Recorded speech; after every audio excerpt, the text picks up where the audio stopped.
I think we're live. I'm pretty sure we're live. Yep. Hey, everybody. I see it on my channel now. Nice. We are live on multiple YouTube channels with technology never before utilized in Dead Dodge history. Hello to everybody that beat us here in the comment section. Hello, hello. I'm Jamie with the Dead Dodge Garage. I'm JustMoparJoe with Just Mopars, I guess. Whatever. Well, lots of Mopars. A few here and there. Hope that's what you guys came to hear about. Yeah. And I told Jamie I didn't want to type hello to everybody like I normally do, so I'll just say hello to everybody right now. Oh, yeah. There's Hoosier and Colleen. Many names here, like Kelly Smith. 318 Will Run. I've been watching his videos recently. All kinds of cool little tidbits over there. Oh, yes. Yep. I'm a big fan. I've got a mug even. I normally have it. Yeah. I don't have a mug. I know. He gives them away every so often or something. So he's building like a race van right now. Yeah, man, he's going to punish some vans out there. So I like it. War vans or van wars. There's a war? I've got a van. Let's go. That's it. You have to show up and drag race. It's the showing up part that's always hardest for me. It hits a lot of people right in the. Yeah. Well, couple 1,000-mile drive. Only. Yeah, that's all. One way. So yeah. Yeah, Arkansas is a ways from here. And where's he at? I'm sure over there somewhere. I think kind of southern central Illinois. So still 8 or 10 hours from me. But. Oh, yeah. Yeah. Anyway. Oh, Big Ranch Donnie, of course. He's one of my mods. My sister should be here somewhere. Probably is. Yeah. So hi, everybody. We've never done this before. And in fact, Joe and I had never talked ever until like 4 hours ago. Today was the day. Yeah. So kind of cool. If you're somehow from my channel and you don't know who Joe is, he's been in the live comments a good few times. I've talked about him a good bit. He does all kinds of cool stuff. If you want to see like nicely assembled engines with nice parts on them, go over to Joe's channel. He's a great teacher. He's got all kinds of good information. And yeah, anyway, I'm a fan. I've been a fan for a long time. Yeah. So I thought this would be cool. Now I do know there's a lot of overlap between our channels as well.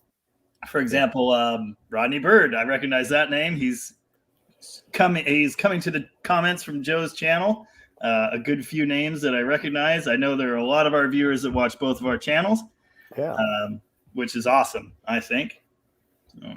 Yeah. You ever hear the name Bigfoots in Mopars? Oh yeah. Yeah. Yeah. One day I'm going to get to race him. We've been setting that up every year for no name, and then something happens every year so far. So yeah, I'd like to see that. Well, here's a question for you. How long have you been doing video? About 3 years, right? Or is it longer than that? A little bit before that. So I think I got my camera, I want to say maybe December of 18. It's been going on close to 5 now. And it was just kind of a goofy hobby thing. I thought I had a little spare time at home, and I'd actually saw some engine build series on YouTube, and I was like, man, I could do that. You know. And then I would go out and watch them and try to write down things I wanted to do differently. And so now I'm kind of thinking, if I could go back and redo that first set, man, they would be totally different. Like that's how it goes. Yeah, learn so much. People have done it. People have gone back and watched all my videos. Don't do that. Don't watch the early ones.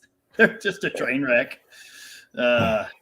You know, you got to find your voice. You got to get comfortable with the camera. You got to figure out, you know, how to make things flow. I actually allegedly did go back and watch some of your earlier videos. I was watching your series on that 360 build and head porting and stuff. And I thought they were very good for someone in the earlier days of their channel. Right.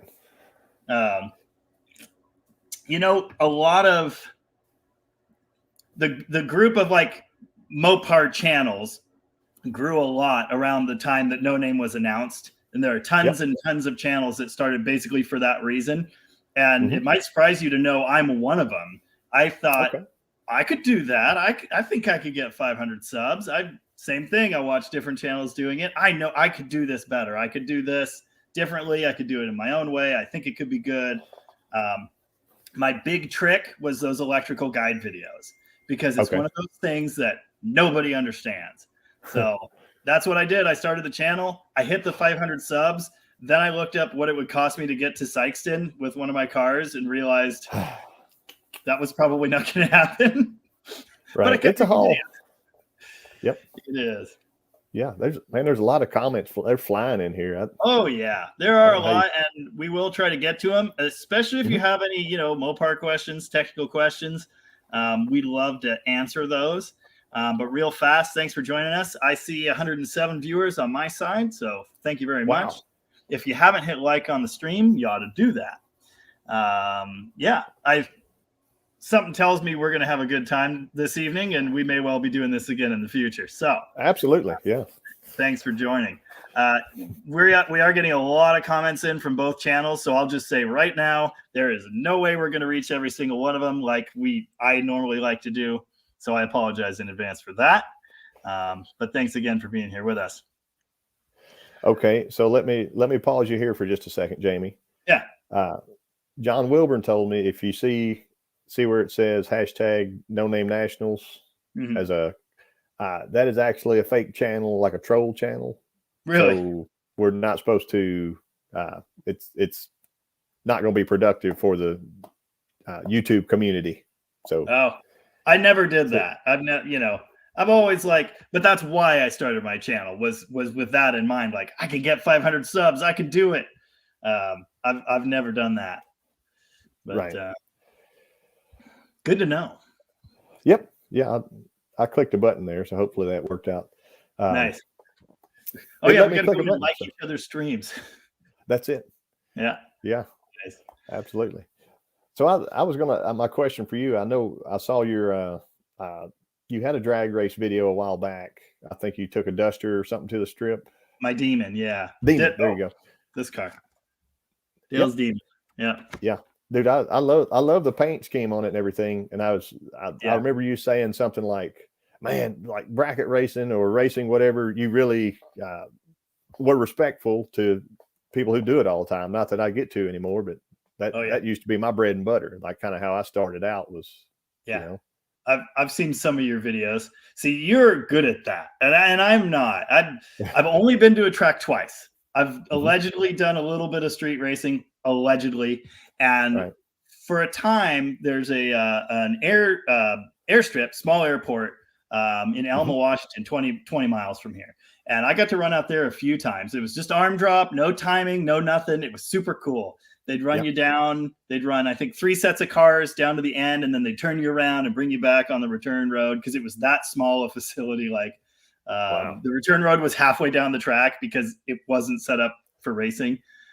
It was really cool. It was just a great atmosphere. It was totally illegal and unsanctioned, and they had no insurance. And you signed, if you die waiver on the way in the gate. It was great. But before I went to Bremerton and made those 2 videos, one in 2022 and one in 2023. Those are the only times I've ever been to a strip. And and it shows in my reaction times, That's, it's still, you made the passes and you got some experience, and you could. Do you think you'll try that again sometime? Oh yeah. Oh, I want to. I'm building a car specifically for drag racing purposes.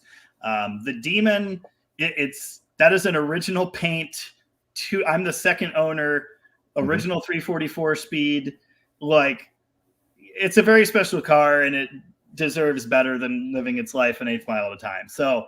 Right. I like racing. It is cool, but it's not going to be a race car. And so I'm building one that's a little more aimed toward that. It should be faster, but also it's just actually dedicated to that purpose. So I will be doing more racing. My problem is where I'm at, the nearest track is 2.5 hours. So you were talking about how it's hard for you to get to the track. Yeah. Right there with you. I mean, it's tough. But yeah, I'm definitely going to be doing more of it. And for me, I've seen your videos. I know you're good at launching, I kind of get in my own head. I know what I need to do. I know how I'm supposed to count the lights. I know when I'm supposed to go. I know what's supposed to happen. But man, I get staged and then I get in my own head like, okay, what's my leave RPM? What am I doing? I need to do this. I need to do that. And then, oh, the light's going green. Like that's pretty much what's happened to me every time. Like I need to plan a bit better. I need to be ready. You know what I mean? Yeah. That's been my problem. And then traction also a problem. I'll say you've one up for me right now because I've never been down the racetrack without an automatic transmission. So I never attempted that 3-pedal shuffle deal, where you. Yeah. I'm going to be honest, and nothing against you or any other racer. I don't really have any interest in racing with an automatic. It kind of just seems too easy. You know what I mean? And again, no offense, because there are people that do it well and people that don't. But I just like that extra handicap challenge. Like, man, the first time I rolled up to the line to do a burnout, the kid there with the broom was like looking in the car, like he's shifting gears in there, like he'd never seen it. Mm-hmm. I mean, it's just it's just something different, and it's how that car was raced to success in the 70s. And so that's just, I just like it. It's what I want to do. So I'll have an automatic someday. I will, but I really enjoy the 3-pedal. Yeah. And we have a local guy at our track. He's got to be 75 now. His name's Bill Smith. He's on, if anybody ever wanted to look him up, but he's got like the shoebox Chevy, the old, and it was the 327 little stroker, whatever, but he always ran a Dana 60 rear with like a 630 something gear, just ridiculous. The widest, biggest slick under it, and an 833 18 spline 4-speed from a Mopar. So and after he takes off, he just rows the gears. He doesn't touch a clutch pedal ever again. Wow. So it's filed synchronizers and everything. Yeah. Dog box, or I can't remember what the heck there was a name for the Chrysler setup that was like that. I can't remember what it was, but crash box, whatever you want to call it. Yeah. Mm-hmm. Just bang the gears. Yeah. That's cool. I kind of want to build one of those someday. Yeah. Oh, Rodney Bird is Rodney with intestinal flu garage since last Monday, but better now finally. That's a quick diet there. Oh yeah. Oh, evening to Stacy Renner. Yes, I shaved and I got my ears raised again. He says slick shift. Slick shift. Thank you. Yes, slick shift was the name I was trying to think of. Yep. I didn't know. I thought he was talking about the problem he's been having since last Monday. Some slick shifts. Nice. Man, I guess my subs are dropping. Oh no. Oh no. Everyone's leaving. We're down to 40 people. Right. Mostly Mopar, Hoosier Garage, all kinds of names. Thanks for being here, folks. Appreciate that. Yeah. Hello, everybody. If I hadn't said it already. Mr. PF Flyer says, don't try watching both Joe and Jamie's YouTube live feed at once. No, don't do that. Yeah, I figured that out before. Things get a little weird. He commented from both of them. Awesome. Good stuff. I'm scrolling through the comments. I'm way back in them, but I am looking for good questions, anything like that, or comments. Mopar Joe for president. Absolutely. You have my vote, sir. I have to say, I bet you don't get comments saying people don't like your voice, do you? No, the normal one is I sound like Dale Earnhardt Jr. a lot. I don't think that's an insult though, right? I mean, not in the South. No, you're basically I don't think it's right an there. Insult anywhere in America. Well, not where I'm from anyway. No, I really enjoy listening to you speak. And something about me is my voice is a little out there. And I know that if I could pick one of our voices, it would be yours. But you got to you got to play with the cards you're dealt. So here we are. That's right. But I mean, everyone's got their thing. Classic Dude Mike says, love your channel. Sarcasm is but one of your superpowers. Oh, Bigfoots and Mopars is in the comments if you didn't see that. Joe's channel is excellent. Yes, again, if you guys have not somehow, if you're watching my stream and you don't know JustMoparJoe, you should. Rooster dropped in. Howdy, Earthlings. My brother's in there now. You'll see his in the side. Oh, okay. He has Mr. Rogers as his thumbnail. I can't wait. Rooster says you'll smoke, Mark. Oh yeah, I may take off in second just so I have a chance, but we'll see. Wow. Oh, there's a question for you from my friend Dave. That's my old 66 Charger right there. Well, actually, that's not 100% true, but I do use the HEI conversion. They blow up because they're Chevy electronics. Do you still like the FBO? So I quickly commented under that for a second ago. I'm actually like an FBO dealer. Really? Before Don retired, semi-retired, or whatever you want to call it. I've made a few videos, and those were really banger videos for me that people wanted to know how to wire the box in. So I made a video, and it looks like I filmed it on a 1980s camcorder with someone chasing me in a horror movie. But they just kind of reference those videos, check those out, and I've done a few more. So he said, I'll make you a dealer for that stuff. So if you need to reach out to me for that, but I mean, obviously you could buy it there, but he saw I had cars in the shop. I was installing them on cars. Hey man, he fixed me up. So nice. Yeah. I've never tried one. The cost to me, it's spendy. And so I do prefer budget stuff. Again, that's kind of my whole thing, but I've heard the FBO is really good, and I would like to try one someday. And you get the built-in rev limiter, so that's kind of big to everybody. Yes, and that's nice. Yeah, you eliminate your ballast, so you know how the ballast is the yes. I did a video on that. If your seatbelt won't click, it's because your ballast resistor is bad. Yes. Wipers are dead, ballast resistor. My headlights won't turn on, ballast resistor. Yeah. Yep. You need to carry 17 ballast resistors in your glove box at all times because they break down every 5 minutes and whenever it rains. Yeah. So on our original, well, let me go back. Yes, on our original, I started bracket racing in 2008. And my dad and I and brother, we all got a 70 Duster, had a 440 swap in it, and it had just an orange box in it without a ballast resistor. And people, how could you do that? It works and runs fine, but eventually it overheats the coil. So for short, you make one pass, you come back. I'm not daily driving it. So that's how we did the other car after that. So gotcha. Worked great. Snoopy Boobs from your channel wants to know if I am going to the No Names this year. I don't know. I would very much like to, and I'd like to take either of my 4-speed V8 A bodies with me. If I can't do that practically, it would be cool to just go. If I'm going to do it, I'd rather have my car with me. But I told you last year, if you can fly into Little Rock, Arkansas, I'll come pick you up, and you'll have to ride along. Bring a guitar, right? Yep. You said you needed entertainment in the pits. Exactly. Yeah, I'd love to do that. That'd be awesome. So how far is it from your place down there? From my house, like 3.5 hours. Oh, so it's nothing. We like Drew and I and Drew's wife would normally, and my father-in-law goes, we'll get like an Airbnb, and it just, you can kind of get away from the track at night and sleep, and it's not loud and crazy, and then come back. Yeah. Take a break. But there's people who they tent sleep, people sleep right there. They do what they want. But. Yep.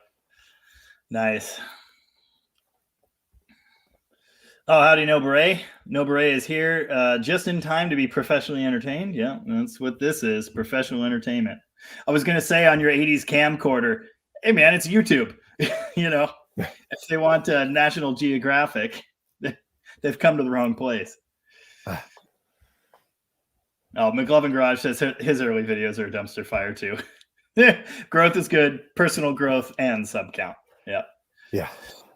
Evening, Store Eye. How's it going? Kelly Smith has learned lots of stuff from watching both of our videos. Awesome. Nice. Nick Durkett says, hello, Mopar people. You guys are both my two favorite channels. Thank you, Nick. And Mopar too, yeah, or something like that. Nice. Oh, hashtag No Name Nationals was banned and their comments were removed. All right. Nice. Dang nabbit. Good times. Yeah. Oh, I'm looking for good questions and comments. There's so much going on here. Yeah, they've been flowing and going here. Nice. Snoopy Boobs is all over the comments. You two are bomb. Getting back into muscle cars after 30 years absence. Wow. There's a question I had for you, and I have several, but they may be gone. How old are you? How old do I look? Roughly my age. Although, yeah, roughly my age. We'd have to. I don't know how old you are, so I'm 35. I'm 33. Going on 57. It feels like. Yeah, the little gray's coming in. Oh yeah. I've long been the. When I was younger, I was definitely older than I was, if that makes sense. And I think I still am. But at some point, the age I actually am is going to pass. The two are going to, you know what I mean. Right. Yeah, the older I get, the more I realize I don't know. So. Oh, yeah. Oh, and if you ask me, you've got it right. I mean, same exact thing. You know, we're teenagers. We think we know everything. And then we slowly realize that is not the case. But, you know, it's kind of important to have that perspective of, hey, I don't know anything, but I can learn. You know, that's my whole approach to everything, basically. Yeah. Classic Dude Mike. Here's a great question for Joe. Joe, do you prefer Open E or Open G slide tuning? The twangiest one. Whatever you got. They both have their place. It just depends on the tune. I usually go to Open G, and my trick, I talked about this some weeks ago, but I tuned the low E down to a very, very low G. I did that when I was in a two-piece band. Howdy, Cave Dave. 318 Will Run wants the hard numbers. What did the Demon run? The Demon ran terribly. 8th mile. My reaction times were embarrassing, so we don't even need to talk about that. Although I did cut them considerably shorter the second time I was out. There's still a digit in that first decimal point where there shouldn't be. So yeah, that's not good. Yeah. So the quickest it's run is 9:13, which is embarrassing, but it equates to what, like mid 14s or something like that. I've never been down a quarter-mile track, so I don't know. Wow. Okay. Yeah, me neither. We only have 8th mile. Right. Yep. Same. Yeah. There's no quarter anywhere near to here anymore. There is a few hours away.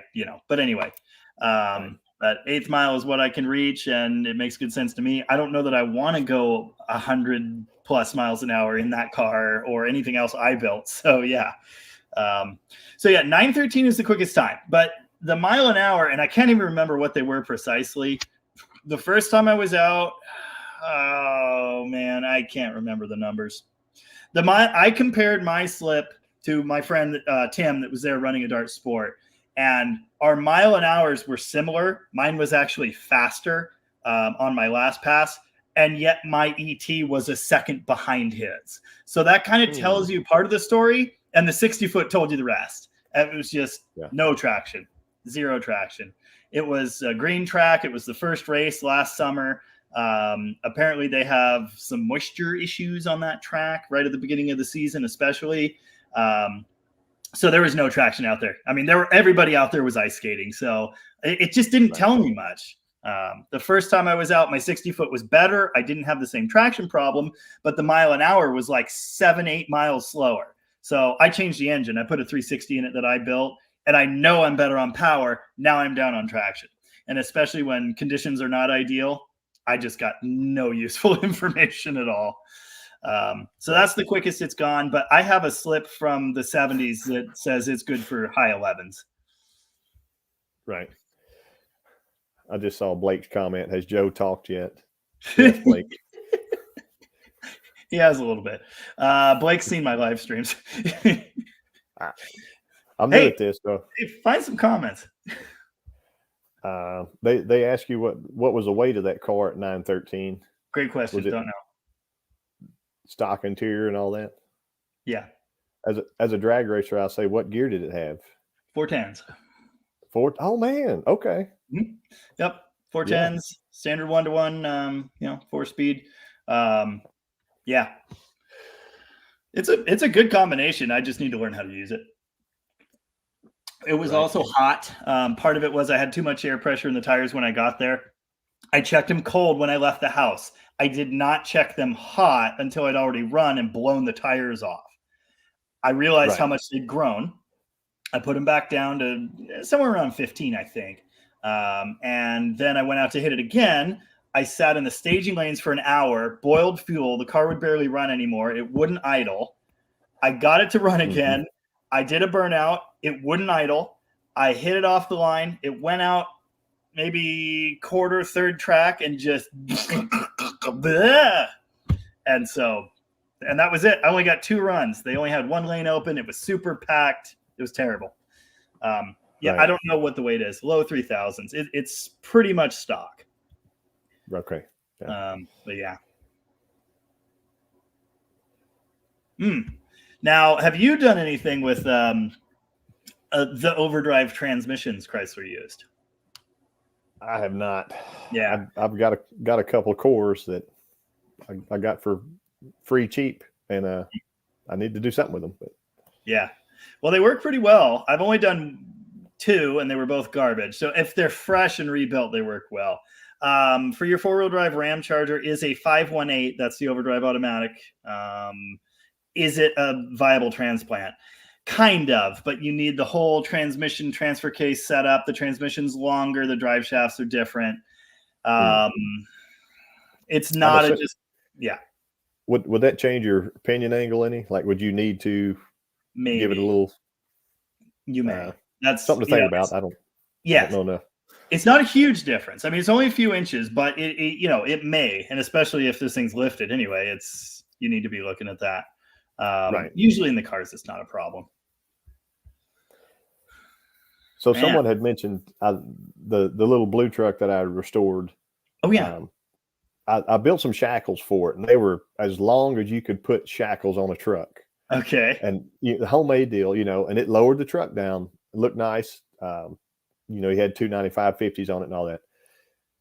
The truck had a weird vibration at like 35 or 40 miles per hour, and it would shift to third, and it 318 2 barrel, and it's just barely pulling along, chugging along, and it had a vibration. And we were thinking, man, it's got to be this. It had a lockup converter. So my transmission guy said, it's probably that lockup in the converter is locking and unlocking, so unplug that, see if it didn't change anything. So I talked to the guy, I said, let me pull it. We can get you a new converter, fairly inexpensive. And I readjusted the bands, put it all back in. It still did the same thing. And it ended up being the newer owner who bought it took it and said that it needed just like a pinion shim. Yeah. Just 1 or 2 degrees, and it never did it again. Yeah. The way those are set up, that extended shackle goes up, right? And then pulls the axle this way, or pulls the spring that way to drop it. Pretty sure that's how it basically, I think it's just pulls the bed away from it. If that's right. Yep. And it kind of does this. And so that'll nose down the pinion basically. Yeah. But I was thinking, if it was anything with traction, you would want a little bit of downward angle. So when you're on it would flex. But daily street driver, no power. Yeah. Yeah. Not what you want. John Wilburn's absolutely right. And that was long before my drag racing story. Nice. 318 Will Run says 3 on the Tree is the most exciting car to race. Do you have much 3 on the Tree experience? Only, I think we had a 66. I bought a 66 Valiant for a guy, slant 6, and that was my first 3 on the Tree. Nice. And man, most of the time you could just skip second gear, because I guess the way it's geared or whatever, but it pulled all right. I've never tried to race one. That seems crazy. Don't. Especially the A-bodies. What happens is, it's exciting, all right. What happens is you go to quick shift from first, you have to go up, back, up, right? Mhm. And very frequently the linkage ends up bound up. You're stuck in first gear and you have to get out, shut the car off, and fix it. It's terrible. Yeah, learned that. It was Wow. fun though. It was very fun. There's some good questions coming in now. They may be further down in the chat some, but oh yeah, I'm not caught up. If you see any good ones, feel free to call them out. Well, I can't highlight, so I don't know how to. Well, let me see if I'll try and find where you're at.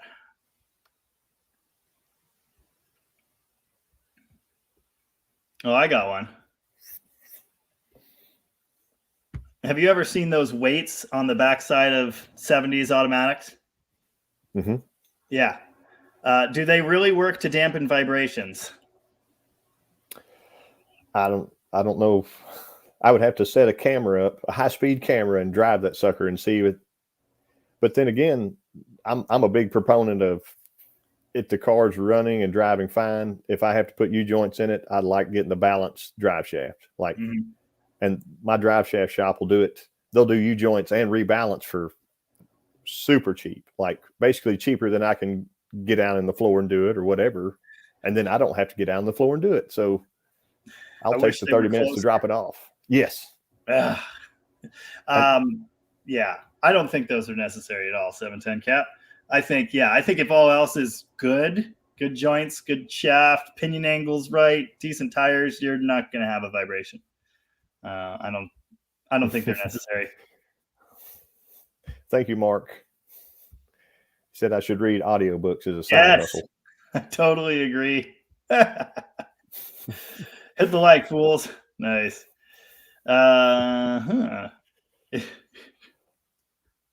Is Mopar a word for a bad joke for something that actually works despite its lack of ability? Sure. Would it push it to the starting line and then win, right? Isn't that the Mopar way? It's close enough.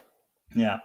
All right. Now I'm working from the bottom up. Don't ask why. But Ian Finlay says, Jamie, love your channel. What's the max mechanical advance you'd think was okay on a street 383 with a mild cam and headers?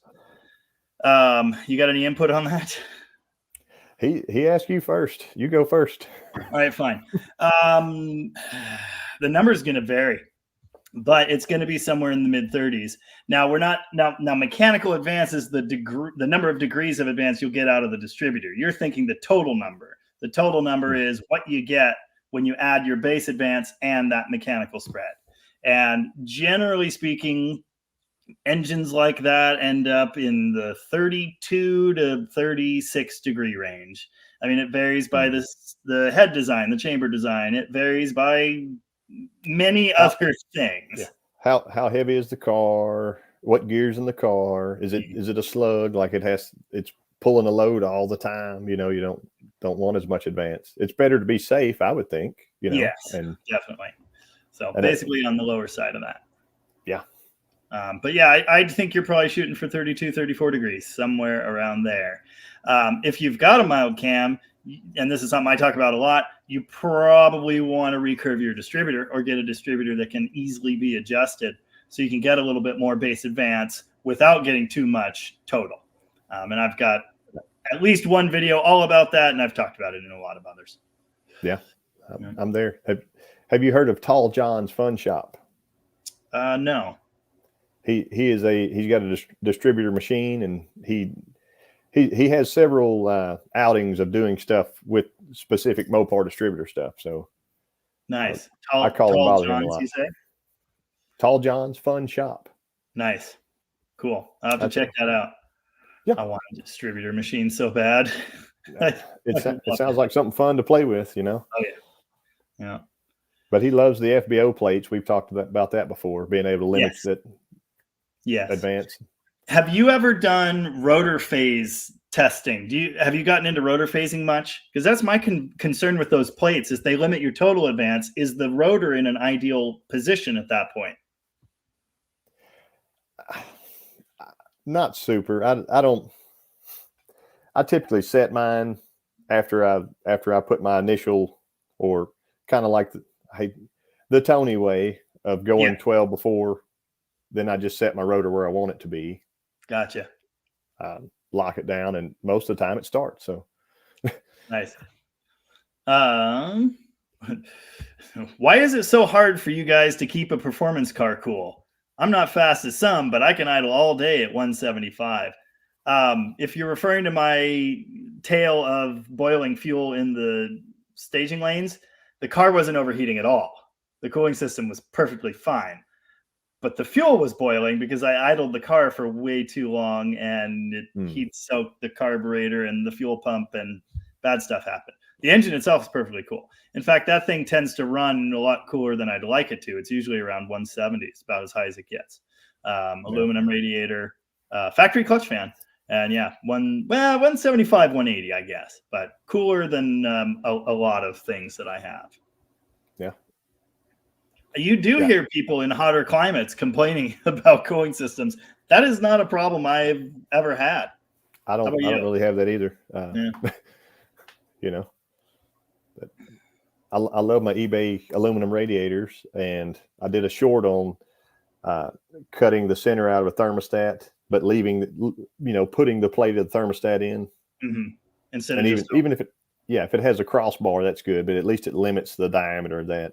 Right. And I run an electric water pump about after a pass, 190 degrees, and that's with plenty of compression and cubic inch is what I'm trying to say. Oh yeah.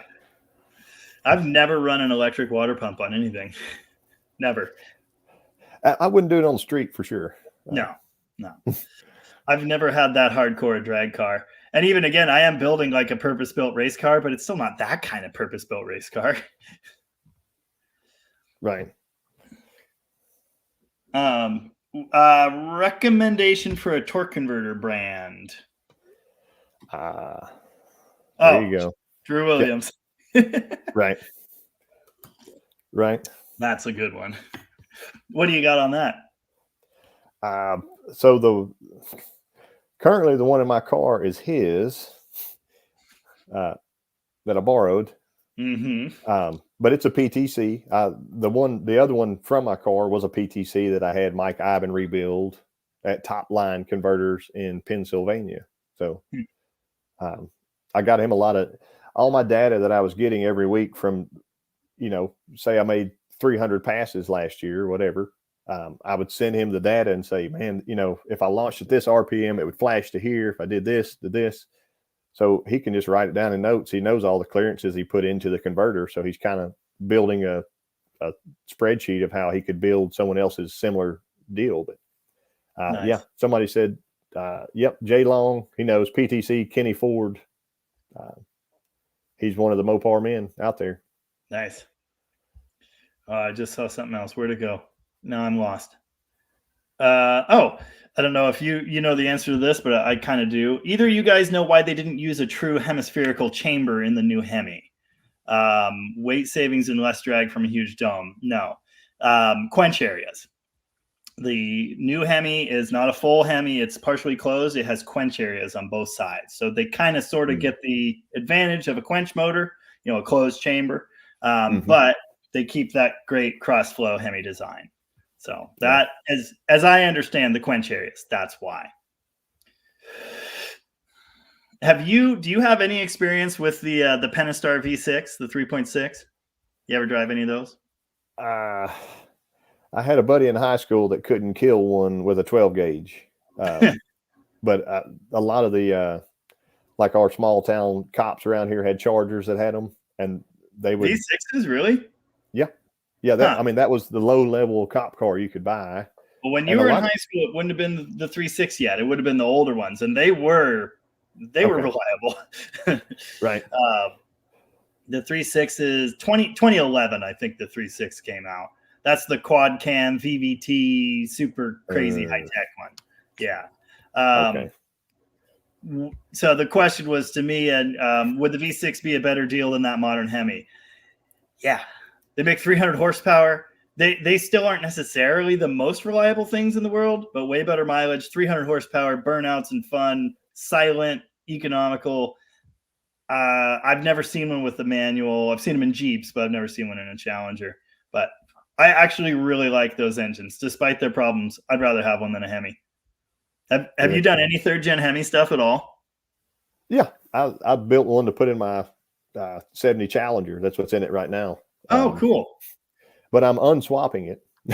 I did even a video on that the other. Yeah, nice. Like, I missed that. I had it and I'm past it, so it needs to be someone else's engine. Gotcha. Yeah, I don't know if you saw. I did build one 392, just stock 392 with Holley Terminator X in a 71 Challenger with a T56. I mean, right out of the box, it makes 500 plus horsepower. It was great. It was ridiculous power, super sensitive electric throttle. Not my thing. Not my thing. Yeah. Fun, but not my thing. He decided to take it to the dyno and exploded the 8 3/4 axle. So now he's building a Dana 60. Wow. Yeah. But I get comments all the time of people complaining about, modernizing that car. And I get it. It wouldn't have been my choice. Right. I was kind of caught up in the fad of like, everybody's doing it and it makes this power and it has these heads and it costs a lot of money to do the swap. So I made my own headers even, and I used a MSD, the Hemi 6 box or whatever it is. Okay. And I bought a carbureted intake. Yeah. And then I had an EFI kit somebody gave me. So I put it all together. Wow. Cool. Very interesting. Mostly Mopar says, one of you need to make an in-depth 318 poly video or build series. Have you done any poly stuff? I pulled a poly out of a 65 Cornet and put a 360 LA in. Oh yeah, so you solved the problem. And then I sold the poly to Tall John. So boom, nice. Done. I love the poly engine. I think they're really neat. I have a poly project in the works, but it's just a stock. I'm putting it back together for the truck that it's actually still in. I'm in framing it basically. Yeah, someday I want to do a performance poly. They're so neat. Someone asked, and dang, I missed where it was. They asked what the lightest A body is. The early A bodies are very light. The trade-off is they're very cramped. There's not much room for anything. Tire, engine, nothing. What was the feather duster? Wasn't that aluminum something or? Yeah, aluminum. I'm trying to remember everything. Yeah. So those are 70, is it 74, 5, 6, or maybe it's 75 and 6. They had the aluminum overdrive 4-speed. They had aluminum inner hood structure, aluminum something else. I don't think it's aluminum fenders, but they had aluminum body parts. Yeah, I even thought maybe an intake or something. Yeah, I think they did have that too. Yeah, yeah. Slant 6. I'm pretty sure you're right on that. Eventually, all of those Slant 6 manifolds were aluminum. I've seen a lot of them.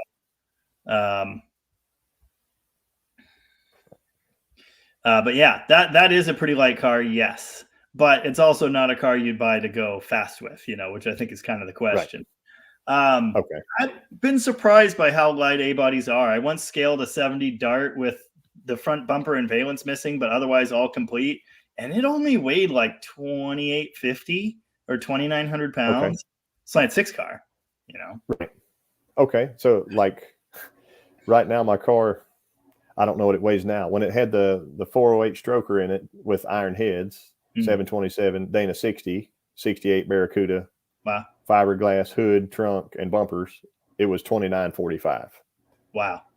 And that's all glass and a cage, a full cage. And it's back halved, so that's probably more iron added to it. So somewhere around 3,000.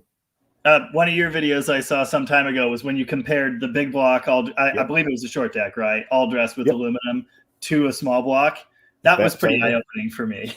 Because it's hard for me to, small block swap one now or whatever. Just knowing go with the low deck and aluminum heads. Man, I love the low deck engine. I really do. Yep. I put together a 451 stroker. I know you did a 400 build around the same time. And people told me yours made about 500. What did that one do? It was like 535 horse and 541 foot-pounds. Man. And I figured it all out at the end. I had ran like 2.5-inch glass packs on it at the dyno.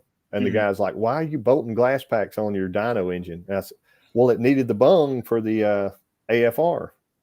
He said, I didn't bring my AFR stuff. That's for fuel injection. We just check the fuel metering here. Huh. So all right. So all my earlier tests, because I swapped intakes, I did a Performer RPM versus the Street Dominator versus the Wind Tunnel Ram with dual 600 Edelbrocks. Oh, cool. You know, I got all those videos are out there, and that Tunnel Ram made the beast the most torque, even though it was through the mufflers. And when I pulled the mufflers off, I ended up with my highest horsepower number, but it was just an open header. So if I could have had an open collector extension, it could have been cooler. But oh man, I don't know, 535 or whatever sounds pretty cool. Yeah. The comment, it was kind of funny because I built a stroker engine and we've run it, but I've yet to see what it'll do. It'll never be on a dyno, but we'll see how it performs on the street. It was just a basic build. It's a 451, 440 source heads. I think it's a dual plane manifold. I don't even remember. Roller cam, but a very, very modest roller cam, you know, in the interest of torque and street performance. And it's an interesting combination. You know, you can kind of think of it just like a short deck 440, basically. But the comment was, Joe's 400 made over 500 horsepower. So if this stroker motor doesn't, then what's even the point? Man, I know. I wasn't trying to compete. Like I said, I'm not even that guy. You said whose? Yeah. That might be one of the first times I heard of you. Was that? There we go. I assume the builds you're doing are internally balanced. That 400 was external. And I had it. Yeah, and I bought the B&M flex plate, and I had it all balanced together. And he actually had to drill some holes in that flex plate to make everything harmonious there. So nice. Gotcha. Ed's machine. He's the man. Gotcha. Yeah, so that was the question from Guts and Glory. With the custom lighter rods, pistons, and stuff available these days for the big block, would you recommend trying to internally balance any build or stick with the external? I think it's case by case. I mean, yeah, what you did, obviously, that cast crank seems to be doing just fine. And I put it in my race car and sprayed 150 shot on it 10 times in a row, and it was just fine and happy. So wow, take that, cast crank haters. So yeah, if the external balance is good enough for that, I think it's probably good enough for what you guys have going on. Right. I'll say I think that like the Mopar cast cranks were built better than what you get as an Eagle cast crank right now. I've broken an Eagle cast crank in a 408. I've had buddies break 2 or 3 in their 383s, Chevrolets, and I said, "You bought the Eagle cast crank?" And after he broke the second one, why did you buy another one? If you keep, well, maybe that one was a bad one. No. Wow. Yeah, I mean, Mopar stuff kind of was well built in the day compared to the others, which brings me, were we talking about sunken valves? Was that you and I, or was that someone else? It was in one of your lives, I think. Somebody had brought it up. Have you ever had problems with sinking valves because of unleaded fuel, that sort of thing? I have not. Me neither. I know a guy. Okay. So I know a few people that in a Mopar head or a Chevrolet.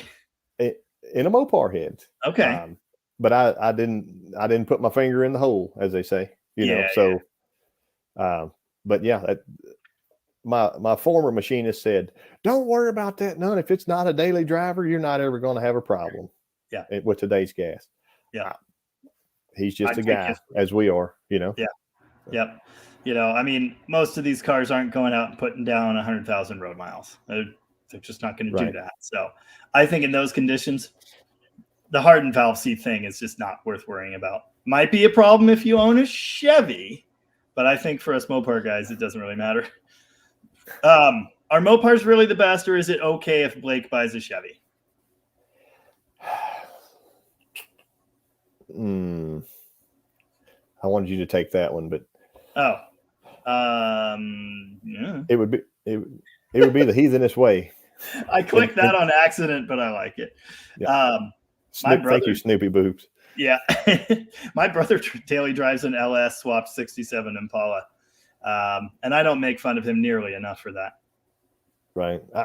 I had a 2000 Trans Am like when I got out of high school and some of my years in college, and I couldn't kill it, man. Like donuts, drag races, just everything I could throw at it. Reprogrammed, you know, headers and all that. And it 200 and something thousand miles. It had an oil leak, and I sold it. Like, bah. Wow. I actually think those are kind of cool. They're all beefy looking. Yeah. It was a WS6, had the big hood and everything, and 17-inch, 17 by 9 wheels. And, nice. I actually think those are cool. I don't know why, but I do. It was a lot of fun. John Wilburn says the 273 is better than the 283, and I'm not so sure on that one, but do you have any 273 experience? I've stolen a fresh set of rockers off of one that we had in the school bus. That's what they're best for. And I rolled the engine over into the corner. But a 283 Chevrolet, isn't that like the, you know, worse than a 305? I don't know. I actually think 283s kind of do cool stuff. I could be wrong, but most Chevy small blocks make a lot of noise and don't really move when they're making the noise. You know, I've seen that a lot. Firing shots here. I'm sorry. I apologize. You got to admit the 383 Chevy's pretty great, though. That's a nifty deal. Yeah, for sure. I think, you know, they figured something out, and if you can do that easy swap and have something. Yeah. Your brother's absolutely right. One of them insulating plates under the carb definitely helps for the fuel boil. I was not running one. I have slight hood clearance concerns. My big, tall, stupid Mopar Performance air cleaner would be in my original paint hood if I put much spacer under there. So I got to figure that out. But yeah, carb spacer, good move for sure. The T. Cole King had a question, said, why does your car boil if your car runs at 170 degrees? I was going to say, if you had an electric fuel pump with a return line, that's what I was never would have boiled. Yep. And you probably had just the old mechanical pump pumping, chugging along. Come on, baby. Yep. I know what that's like. Yep. And it's living right next to a hot exhaust manifold. It's attached to a hot, a hot engine block. The fuel is sitting at idle. You know, the pump is sitting there pumping and pumping away. You're not running the engine. You're not moving much fuel through. The temperature rises and rises and rises. And I actually have the exhaust crossover in that intake blocked too. Didn't help.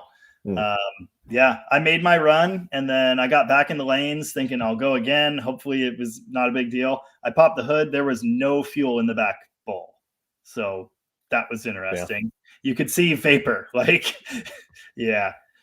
It was probably your ballast resistor's fault. So yeah, no, you're right. Damn it. You're exactly right. And how many extra ballast resistors should I keep in my glove box? I think we covered that, Mike. The correct answer is 17. 17. Yeah, I thought boiling fuel at not a super hot engine temperature was also funny, but it happened. So there you go. You know, admittedly, the engine may have been hotter than that normal temperature. That's usually what that thing's sitting at. It doesn't get hot, but it was 90 degrees that day, and I was sitting around a bunch of other hot cars, idling for way too long. I made some mistakes. If I had just pushed the car through the lanes, never would have happened. Never would have happened. So, yeah.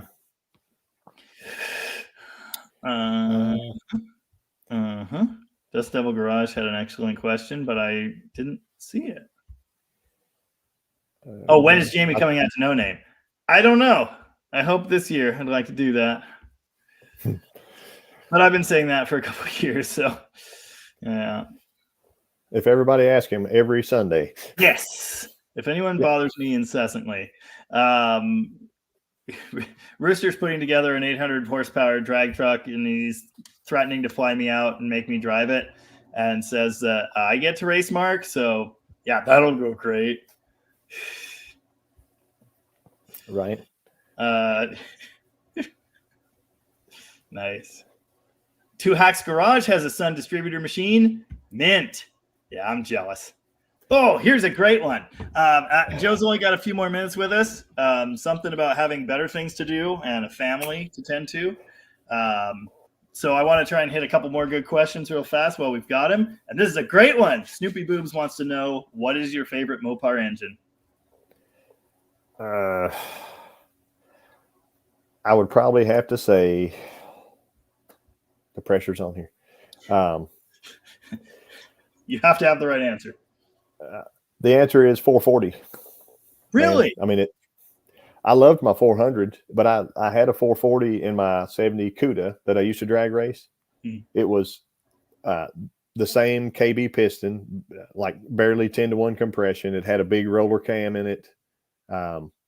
We switched to a Power Glide later, but the car ran high sixes, 670s in the 8th mile with 452 heads on it that were just ported, by some good old boy. This was not precision porting. This was, what is that? Waller around here. And compare that to my 400, which did super amazingly well. That 400 went in my Barracuda, and I went 690s with it, but that stroke, that's what Jay Long says. He says stroker 440s. Yeah. I would say stroker 400 is better than stroker 440, but just because that smaller package, man, you can fit that low deck and an A body so nice. It just, yes, you might, in some cases, you might be able to reach the spark plugs if you're lucky. Maybe. I'm going to drill a hole that big for my number 6 on that passenger side. Someone made a comment about Plan Z earlier. You know what Plan Z was? That super lightweight dart Uncle Tony did. Yeah. 180 no horsepower. Inner fenders. So right. I did my own version of the Plan Z, and I cut out the inner fenders. Oh, it's so nice. Yeah. You get rid of that and you can actually work on them. That's how my dad's 72 Swinger was, with the 440 in it and 727. It wasn't flexing and doing weird stuff, Yeah. Nice. But that's he had fender well headers. So. Oh yeah. My Barracuda has fender well headers because it's an early A, and there is no, well, TTI has them, but they're like a multi-tube slide. Terrible. It's terrible. Anyway, It's got fender wells. It's the only way to go. You got any more questions or comments you want to hit? You didn't tell your favorite Mopar engine? Well, I was gonna. It's a tie for me. The three. Now, here's the thing. You got to understand, I mostly live in factory or slightly spicy factory world. And 440 is a great answer, but it's not where I would have gone. Where I would have gone is, it's a tie, 340 or 383. I love the low deck. Like you were just saying, the 400, same thing. But 400's got more bore, which is great. But the 383 was like, 440 RTs are great. Hemis are great. But the 383 4-barrel Magnum engine was there. It was making Roadrunners legendary. It was, they made zillions and zillions of them. I love them. I've had a bunch of low deck engines. I really like them. I've got a 440 in our wagon.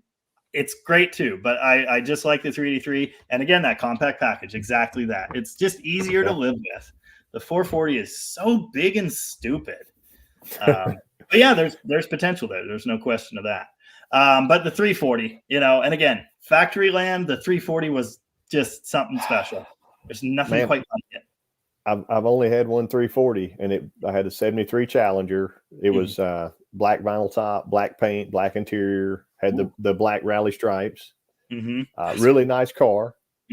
And it was a slapstick car. And someone had, I think, put a performer intake on it and a little comp cam. It had a nice sound to it. It was a dog, man. Like we couldn't tune it to move with the stuff that was in it. By 73, the party was over. The compression was lower. The head was worse. The valves were smaller. The good manifolds were gone. It just wasn't the same anymore by 73. 71 is kind of the last good one. But I'll be honest, I think it's an amazing engine in factory trim, and it beats all the others in my mind, with the 383 kind of being right there. But I put that warmed over 360 in my Demon. I took out an aluminum headed cammed 340. I put in this crappy iron headed 360 that I built, and I picked up 8 miles an hour, and it's way stronger, and it has huge traction problems now. And I, again, not an amazing builder. This is all cheap home brew. I built it in the shed, nothing special. and it's that much better than that 340. So I don't know. Make of that what you will, I guess. I think if we're talking factory for factory, I'm taking the 340 car every time. But yeah, those later ones, not the same thing. Right. So would you take the 340, the 71 340 over a 360 Magnum with a 4-barrel intake? The Magnum engine's really, really good, but I do prefer the LA, I think. I'd still take the 340, but it would be a tough call because that Magnum with that head, there's a lot of potential there. Right. Coming up here, I'm putting together a 273. Hopefully it will do what I think it will. And I think it's going to have Magnum heads on it. Dan Tupper, who is in the comments, has been building LA stuff for a long time. He's prepping some heads to do this with. And I'm looking forward to it.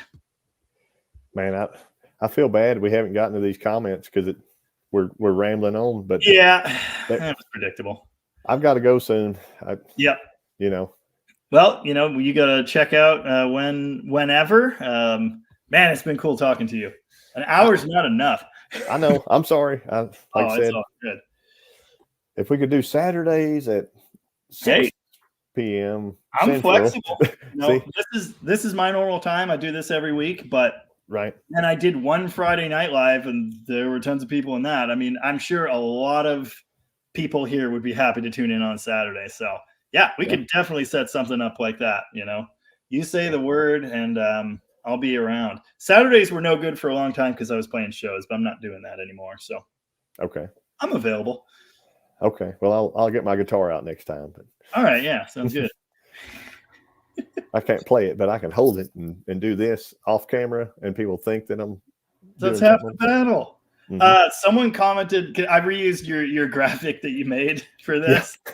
Did you see the comment where someone said they thought you were holding a flute? Yeah, I'm holding my guitar and Joe's holding the flute, a camshaft. It was a camshaft. But someone said, I thought he was holding the flute. It's good stuff. Okay. Well, let me say goodnight again, and I better click the button, man. Thank you for having.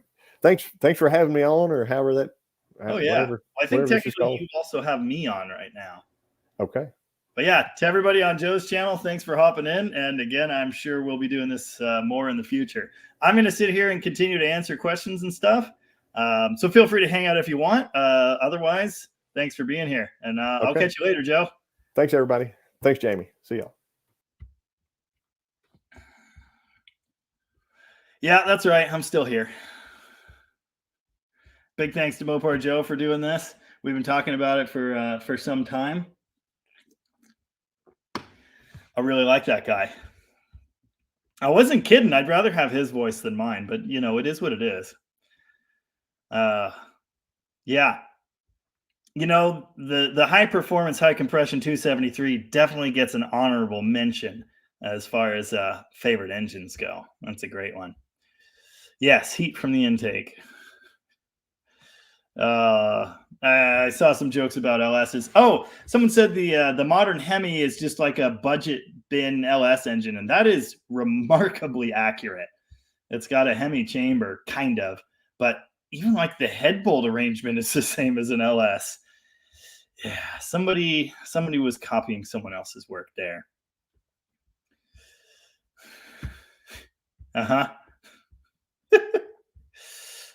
Oh, I was just talking about Dan Tupper, of course. You guys on my channel know Dan. He's often in the comments, always in the comments. And look at using Magnum heads on a 273. We are doing that. Nice.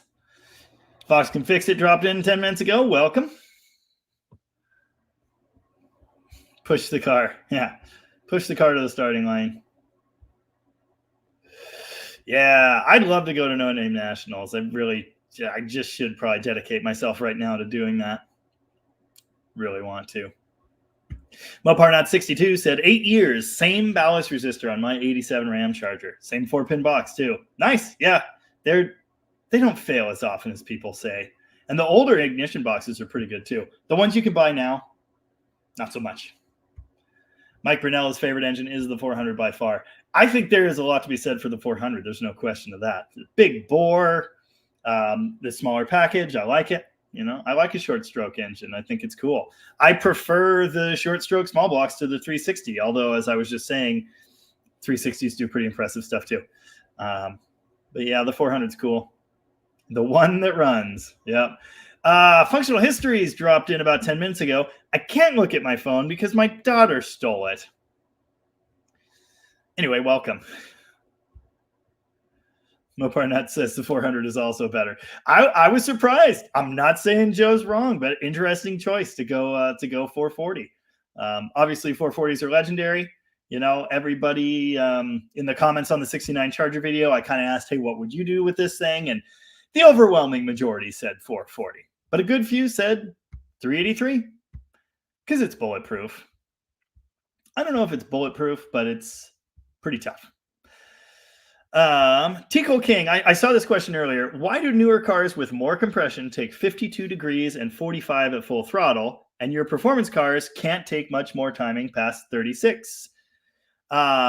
Great question. Tuning, magic, computer science stuff. Yes, I've looked at, I don't even think a follower of my channel. I spent 7 years as an actual mechanic, and I have spent a lot of time looking in live data at, timing that the computer is throwing out. And I'm always surprised by how much it is. Very precise and careful tuning. The thing is, under certain conditions, any of these engines can take tons more advance. And that's kind of what the vacuum advance is for, because that extra advance gets you better economy cruising down the highway. But under full throttle, under heavy load, super high cylinder pressure, it can't take all that. The beauty of the computer is it can change the amount of timing advance instantly, and it can change what it does based on conditions. So yeah, it might idle at 40 degrees, 45 degrees. At part throttle or cruising down the highway, you might see that 50 degrees. Under max throttle, max load calculation, you're not going to get all that. So it's a big difference. That is one of the big advantages of computer-controlled timing. There absolutely are some. But yeah, in our world,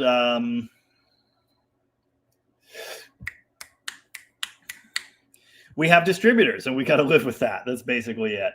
And especially if we're talking about something that goes out and does burnouts or goes drag racing. Yeah, you're looking at the most advanced you can throw at it under heavy load. You don't really care about those other numbers. So there you go. Why do Magnum cams cost so much more than LA cams? Roller cams are more expensive. Yeah, they just are. All of them are kind of across the board. Yeah.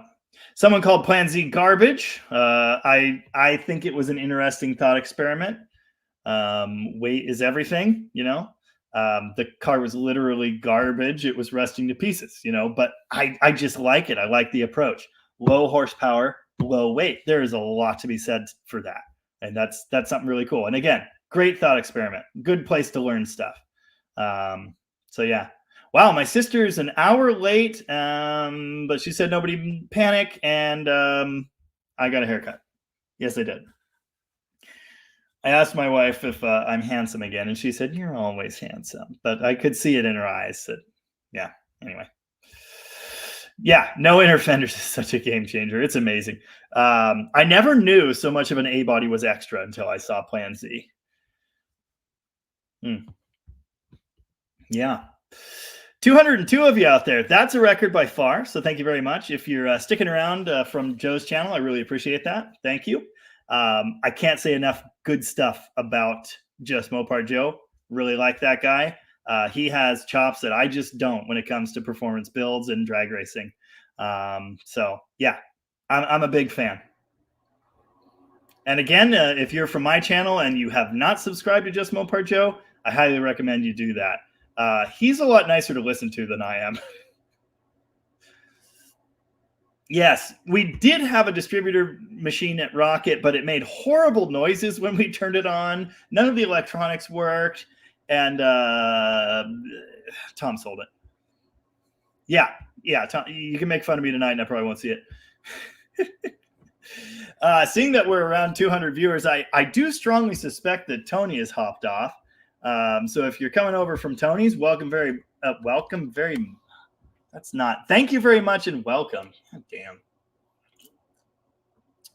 And if Tony's out there listening, my guest had to check out early this evening, so feel free to hop on. Oh, special announcement. I'm going to have Tom on next Saturday. He probably won't stick around for the whole night either because he usually doesn't. But yeah, Tom with Rocket Restorations will be here next Saturday, and we'll talk about auction cars and I don't know, Fords or something. And not this coming Wednesday, but the Wednesday after that, Kiwi from Kiwi's Chihuahuas and Coal Miners. I don't know. Kiwi's Customs and Classics, I think. Kiwi that always does the tech lives with Uncle Tony is going on Kiwi's Big Adventure. So I will be on Uncle Tony's Wednesday night Tech Talk Live. Not this coming Wednesday, but the following. This one time at Dead Dodge Garage, something about a flute. I don't know. No one can. Okay. Yeah, someone's got some strong ideas. 383s are torque monsters. Yes. Jay Regan's Single Car Garage had a 7340 Duster. So much fun when you're a teen. Dude, it's fun now. My Demon, and again, it's a 360 right now. Same idea. With the 4-speed and 410s, like, it is the most fun. It's not the fastest car. It never will be. But damn, it's fun. It's just great. Glenn Uromi said, yeah, 70 Challenger TA with 346 pack could run with almost any big block. I'm pretty sure you're right. The Hemi was something special, but yeah. Uncle Tony says 383, so I may change my mind. Yeah, I mean, I agree. I felt the same. I'm not saying that just because Tony said it, but he did. And whoever said no one cares about Uncle Tony's opinions in the comments. Anyway, 360 has better low-end torque than 340. I think there are a lot of variables involved there. I kind of view them as the same engine, but, you know, the longer stroke, obviously, and the little bore difference. Similar potential, though. Yes, I actually really like the 5-liter Ford. I do. It's 100% true. That is not a lie. The Windsor is a great engine. It's like this big, and it makes decent horsepower. And by decent, I mean 300 if you try really, really, really hard. Can you tickle a 383 enough to make it slap a 440 on the butt? I don't know, probably. But you can do the 440 has more inches, right? So more potential. So many variables. And if you guys think I'm like a master engine builder and that I know everything about any of this, I don't.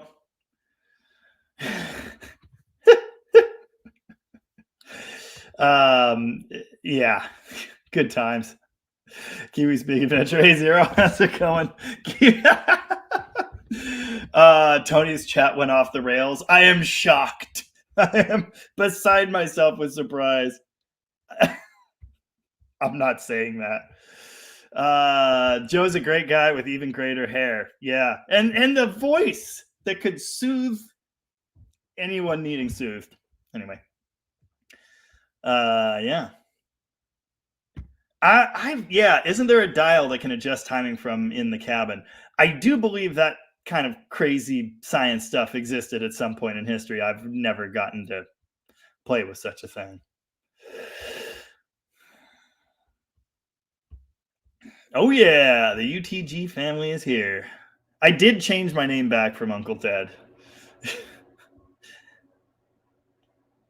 Oh yeah, yeah. Nice.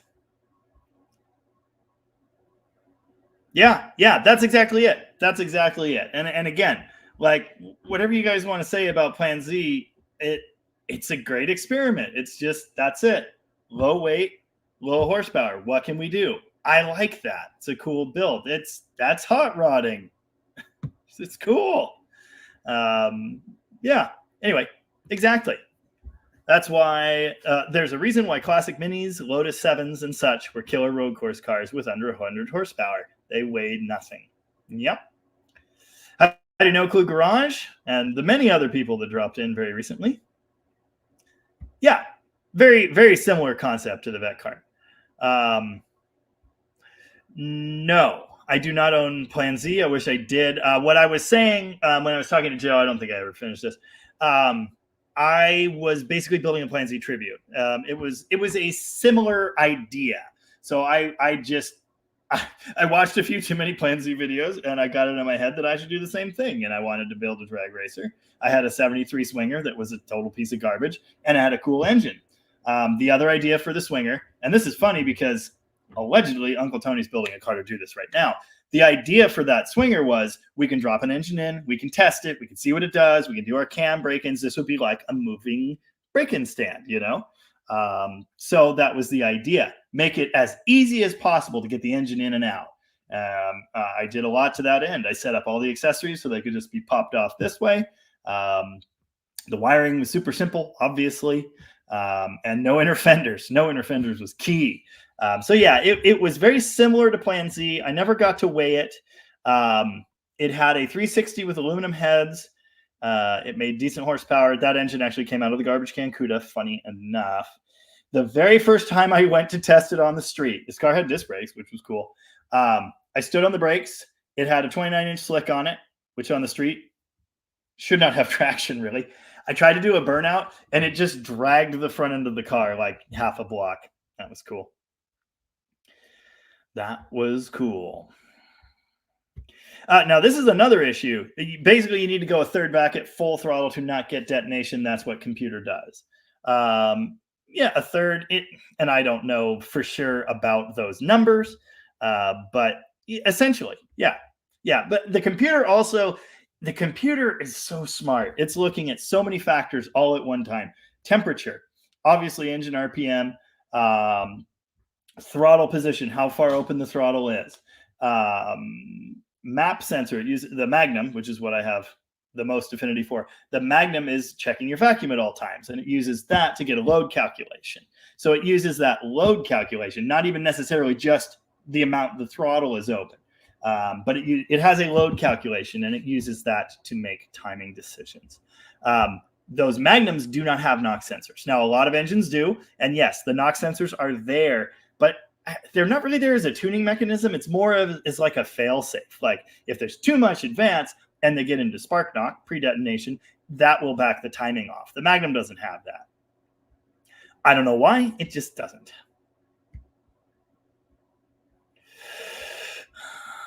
Oh, okay. There's a picture for me and Joe. Well, I'll forward it to Joe. What motor would you suggest we hunt for if the Slant 6, if our Slant 6 isn't salvageable? And that is in an early 60s Valiant, which may well be coming to both of our channels in the future. Another 225 Slant 6. Nothing else is going to fit in there easily. Nice. Oh, hence also, I'm kind of going backwards in the comments right now.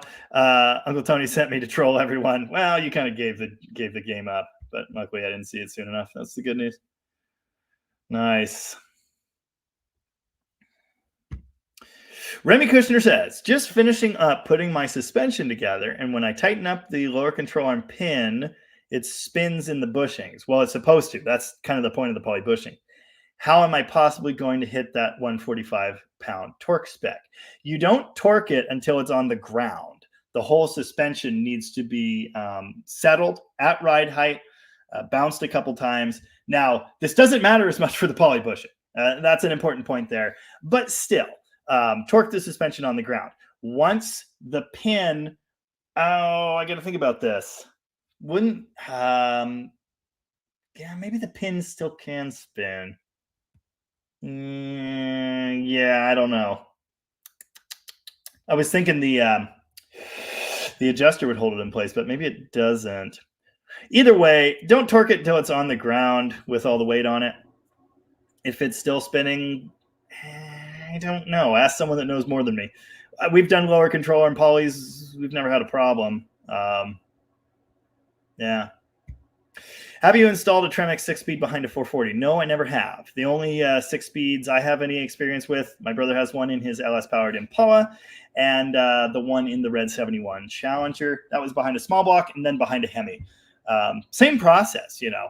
It's not, as long as you've got a bell housing to make it work and all the clutch parts, not a huge deal. But yeah, making it fit in the car is the bigger problem than attaching it to the engine. No. Oh yeah, the 273D Dart. I've been asked about this. It's really cool. I have a lot of interest in that. I probably should do a video about it. I've done some videos on the 273 and never really talked about the D Dart at all, and that annoyed people. So yeah, probably need to do that one of these years. I'm assuming this is Han Sossel, or maybe it's Han Sossel. I don't know. I'll build Kiwi a coffin, I promised. How could I forget that time at band camp? Nice. Kiwi's Big Adventure. It's cool. I think it's cool. But yeah. You know, there's a non-zero chance that I'll end up his permanent replacement if he dies on his trip. Nice. Oh, that's good stuff. JustMoparJoe's down in the comments now. Very cool. I think a lot of your viewers hung around, Joe. So thanks. I think. What happened to Tony's? I'm sure it got weird. You know, it always does. Good times. Nice. Oh, yeah. Yep, like I said, Rocket Tom is going to be on next Sunday. He's going to be putting out a video wrapping up Barrett Jackson, which happened this weekend, this coming week. He did one on the outrageous Mecum prices this last week, and that did very, very well. So I think he found his new calling in life, which is cool. So yeah, we'll have Tom on. We'll probably talk about ridiculous auction car prices and things of that nature. No one puts baby in the corner. Nice. Mark Norman, and I don't know if you're still here, but Mark Norman said, creepy cool t-shirt you're wearing, Jamie. Are they serial killers or politicians? Even worse, they're musicians. It's a two-piece band called Indian Goat. You can find their music online. I played a show with them. God, it's been a few years. Yeah, their shirt's a little weird. But they were super cool guys, very talented. As you guys may know, if you follow me here, I played blues rock, classic style music, that sort of stuff. And they were playing this cool, like little bit bluesy, heavy, just grimy rock, and I loved it. And so I had to buy a shirt. Indian Goat, great band. But I actually wear the shirt mostly because it is very comfortable. Much like my shirts, which you can get at deaddodgegarage.com. Just saying, feel free to buy them before I raise prices. I need to do that. I've already raised them once or twice and still well below competitive.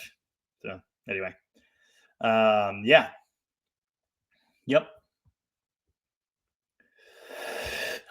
First Responder Garage said there are some other factors, including phasing, angle relative to off-seat flow, spray pattern, bank angle to the chamber. Yeah, absolutely. There is so much to fuel injection and timing control and the dynamic system that is an engine. There's just so much to all of this. And anytime people try to simplify things, and it's like, anyway, it's complicated. Things are complicated.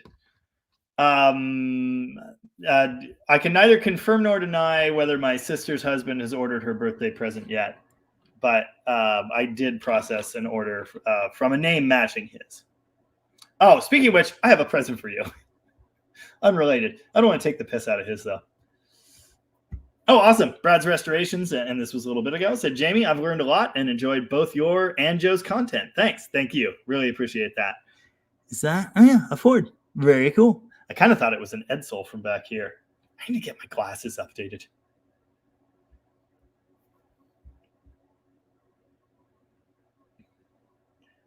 Nice. I don't know what's going on. Need to dye your bread gray. If you're gonna replace Kiwi.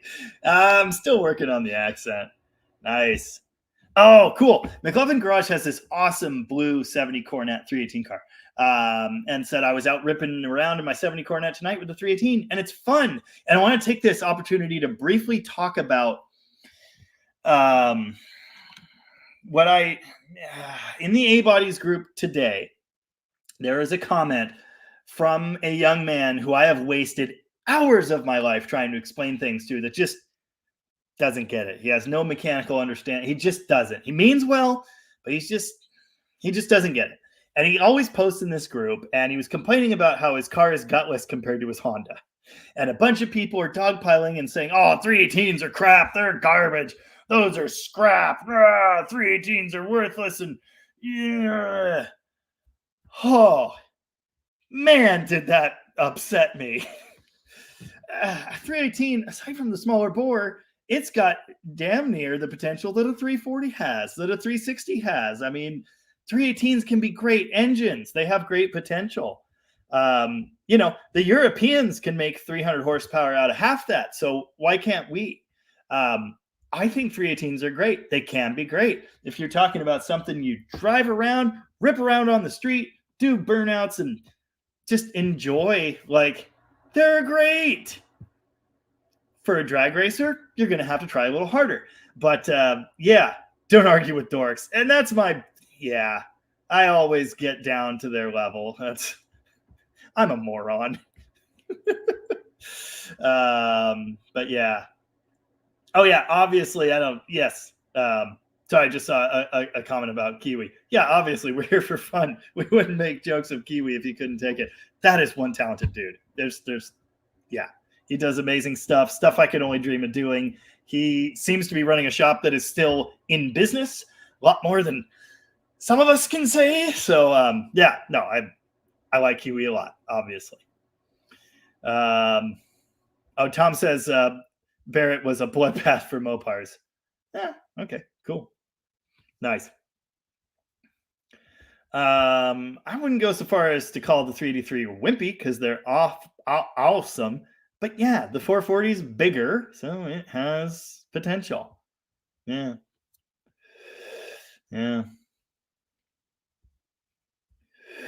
Oh, yeah, MSD has a dial back box. Yep. Gotcha. I've never touched one, but I know they exist. Uncle Jay, we're here. I think it's Uncle Dad. Yeah. Yeah. If you don't know everything, you fake things very well. I don't know everything. I don't even think I know a lot. There's so much to learn. There's so much to learn. And if you're not here to learn, what are you doing? That's my approach. Yes, I do know a lot. I'm proud of what I know, and I can help a lot of people. And that's what I'm doing with this channel, among other things. Kind of having fun also. But yeah, I'm also here to learn, and I get stuff out of the comments. I get stuff from other people's videos. I watch great videos all the time, and I learn things I did not know. Everything that you hear from me, I learned from someone else. So if you skip that very important step, what do you have? So anyway, thank you. I'll take it as a vote of confidence, but I don't. I'm completely self-taught. I never went to school. There is so much I don't know. I think Plan Z is awesome because it's real. Yeah, down and dirty and cheap. Friggin' Hot Rod Slant 6. It's awesome. I love it. Yes, 340s went cast crank mid-year, mid-production 72. Yeah, there were weird rolling changes. 340s changed from orange to blue in February 71, and then mid-production for the 72 year, the cranks became cast. But I believe they'd already dropped the compression ratio across the board for 72, fairly sure. Okay, Mr. PF Flyer says, don't throw out those cast 340 cranks. The 73s are shot peened. Okay, interesting. Yeah, I didn't know that. Good to know. Joe was just telling us about an engine that made 430 horsepower on the dyno and then took a 150 shot, and that cast crank is doing fine. So I've got plenty of engines with cast cranks. Every 360 in stock form is a cast crank. You know, they've done well for me. So yeah.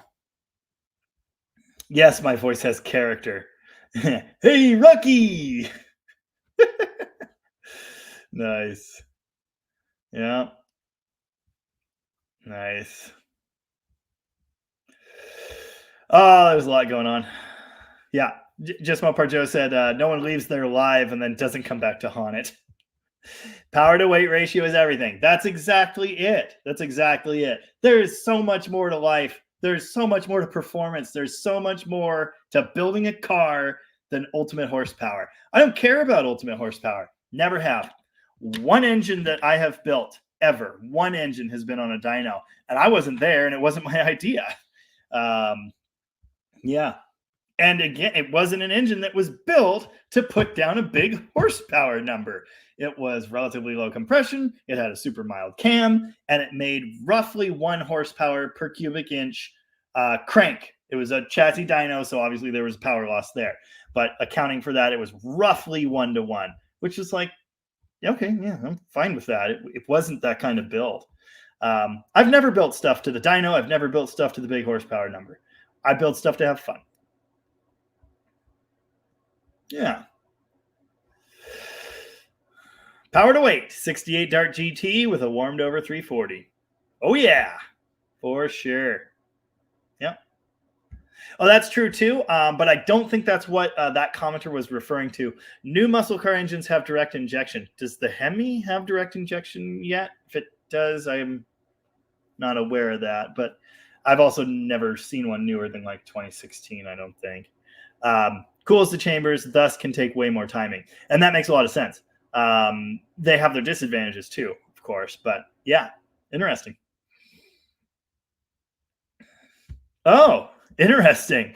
Myron, I have an 87 Dakota. I'm going to make my own version of what an 87 Mopar Dakota A12 would be with a 440, 4-speed, 410 gears, lift-off hood. I'm going for a Roadrunner style, bare bones, factory hot rod. Cool. Very cool. I'm not a huge Dakota guy, never have been, but I respect it. You know, cool, light little trucks. I did Magnum swap one once. It was pretty cool. Horrible wheel hop, but pretty cool. What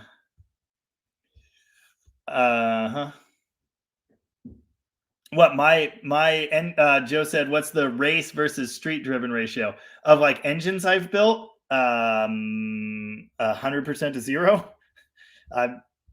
I've never built an all out dedicated drag engine. Never have. I am doing one soon. That's my crazy 273 project. I've never built a dedicated race engine ever. Bill Sargent, does your neighbor in the blue house ever bother you about speeding up and down the street? No, and I never bother them about screaming at all hours of the day, leaving trash all over the road. And do I sound bitter?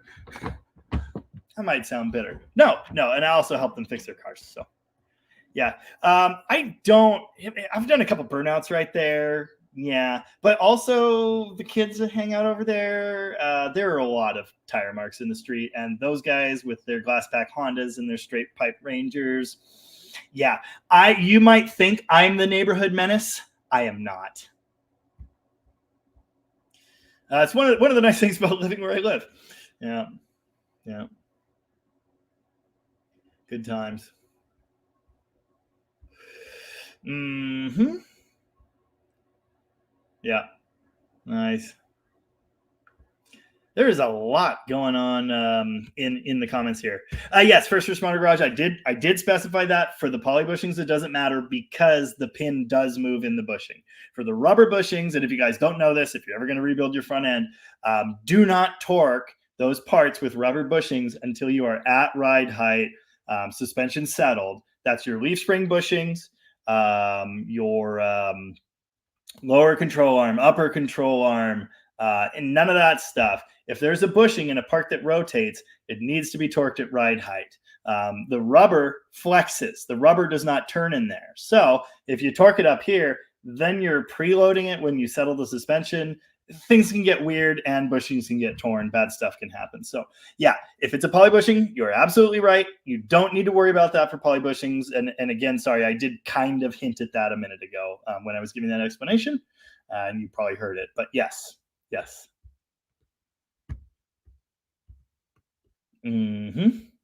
Oh, Bell James is just tipping in to say hi. Come back later. Well, all right, it's later. Bell James will be happy to know there is another video coming on the 79 Chrysler 300. Yep. And Bill Johnson got it too. Yes, again, that I've made clear my stance on that.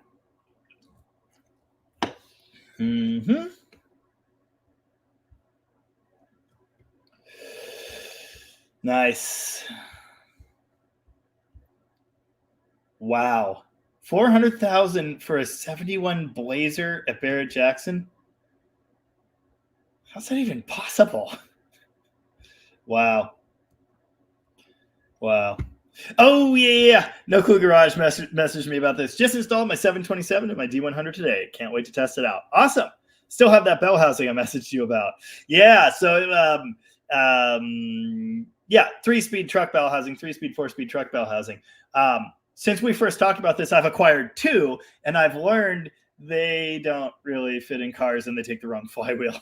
So, yeah, I've got 2 of them, and I don't think I'll ever be using them, ever. Oh, Bobby's B said, and Joe is here, of course, so he gets the comment as well. Jamie and Joe's content is off the hook with knowledge. Thank you. I personally think we're pretty good at what we do. I like to think I have some knowledge. Joe sure does. So, yeah, thank you for the vote of confidence. I appreciate it. Don't argue with dorks. Yeah, it's an important rule. Oh, Jay, I know a lot of you guys, see, I reference these group posts all the time. And I know a lot of you guys are in there. It's kind of why I do that. Jay Regan, Single Car Garage, saw that guy too on A-Body. Just drive the Honda and sell the Duster. Okay, I'm going to be honest. And I won't mention him by name. It's not that I want to publicly shame him. I didn't respond to his question. I did respond to morons in the comments because that's my favorite thing. But I have a message chain with that guy because he reached out to me after I tried to explain a couple things. I have spent so much time trying to communicate basic things to him, and he just doesn't get it. He's learned a lot. He's got his car actually drivable. It's been like years. I tried to buy that car from him. I offered him a decent amount of money, not a great amount, but a decent amount of money to buy that car, to get it out of his hands so I didn't have to field his questions anymore. And he said no. But yeah, maybe tomorrow, now that he knows how gutless they are. I bet you $100 he's not getting full throttle. I have seen his throttle linkage setup. It's embarrassing. Guaranteed he is not getting full throttle. Guaranteed it's not timed correctly. Rant over. Just maddening. It's so maddening. We were all there once. We were all there. Like, we all have to learn. And I talk about that all the time. And I mean it. I really do. That's all I have to say. Yeah, I love my 318s. I think they're awesome. I'm going to do a Performance 318 next. I'm going to do the 273 first, but a 318 build is coming. Yeah, if you're looking at a factory, low power, low compression 318, it's not going to be great. Oh, 318 will run. Sorry, I just got a super chat, so thank you very much for that. But I just clicked over and I noticed 318 will run, set one for $3.18 because 318 is the number of matter. Gotta run. And that was some time ago. So thanks for dropping in. I really appreciate that. If you guys haven't seen 318 will run, you should really check out his channel too. I'm assuming it's Luke Champagne, or perhaps it is Champagne. 78 Dodge B200. This is a good one, so I want you all to pay attention. 318 Edelbrock ABS2, which is a fantastic carburetor, by the way. Cold starts, 2,800 RPM.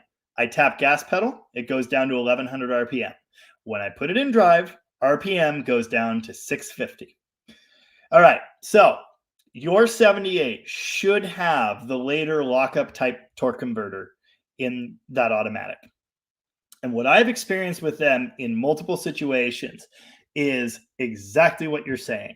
You put it in gear and it just drags the engine down. It pulls it down to super low RPM.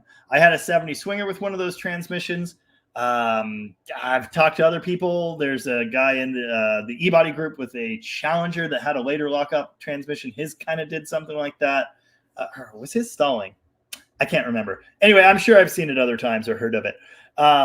It's something peculiar to that lockup converter configuration. I don't know how to explain it, and I sure don't know how to fix it, but I know it's something they do. Yeah, that's what it is. Your 78, that's when they introduced that transmission. Now, it wasn't always found in heavy duty trucks and vans, but I assume your 3/4 ton probably would have had it. God, I had a 78 and it did, but it was bad. I swapped it out for an earlier one that didn't, but I can't remember if that was a 100 or 200. That was probably a 100. Sorry. Did you guys know my head is actually crooked? But I'll bet you good money that's what it is. You've got a lockup converter transmission, and it is dragging you down at idle. I can't tell you what the specific fix is, but I'm almost 100% sure that's what you got going on. Yeah, contact your transmission shop. See if they know how to fix it. Maybe it's as simple as reconfiguring the torque converter. I don't know. Nice. Kelly Smith says, we had lots of, and thanks for the super chat, Luke. Appreciate that. Hopefully that was helpful information. Kelly Smith says, we had lots of 318s here over the years that got us in plenty of trouble. Yeah, seriously. Our 72 Satellite sedan, my friend Jordan has that now. It's in Utah. But my wife daily drove that for a long time. That's the car we drove to Reno to get married in, actually. It was just a simple 318 LA, basic 318 heads, Performer manifold, Edelbrock 600 or whatever, Magnum exhaust manifolds, dual exhaust. Seriously, like nothing special, but it was so fun. It would shred that one tire anytime you wanted at will, drifting out of parking lots. Like, it was a riot. It was great. And I've seen plenty of other 318s that ran great.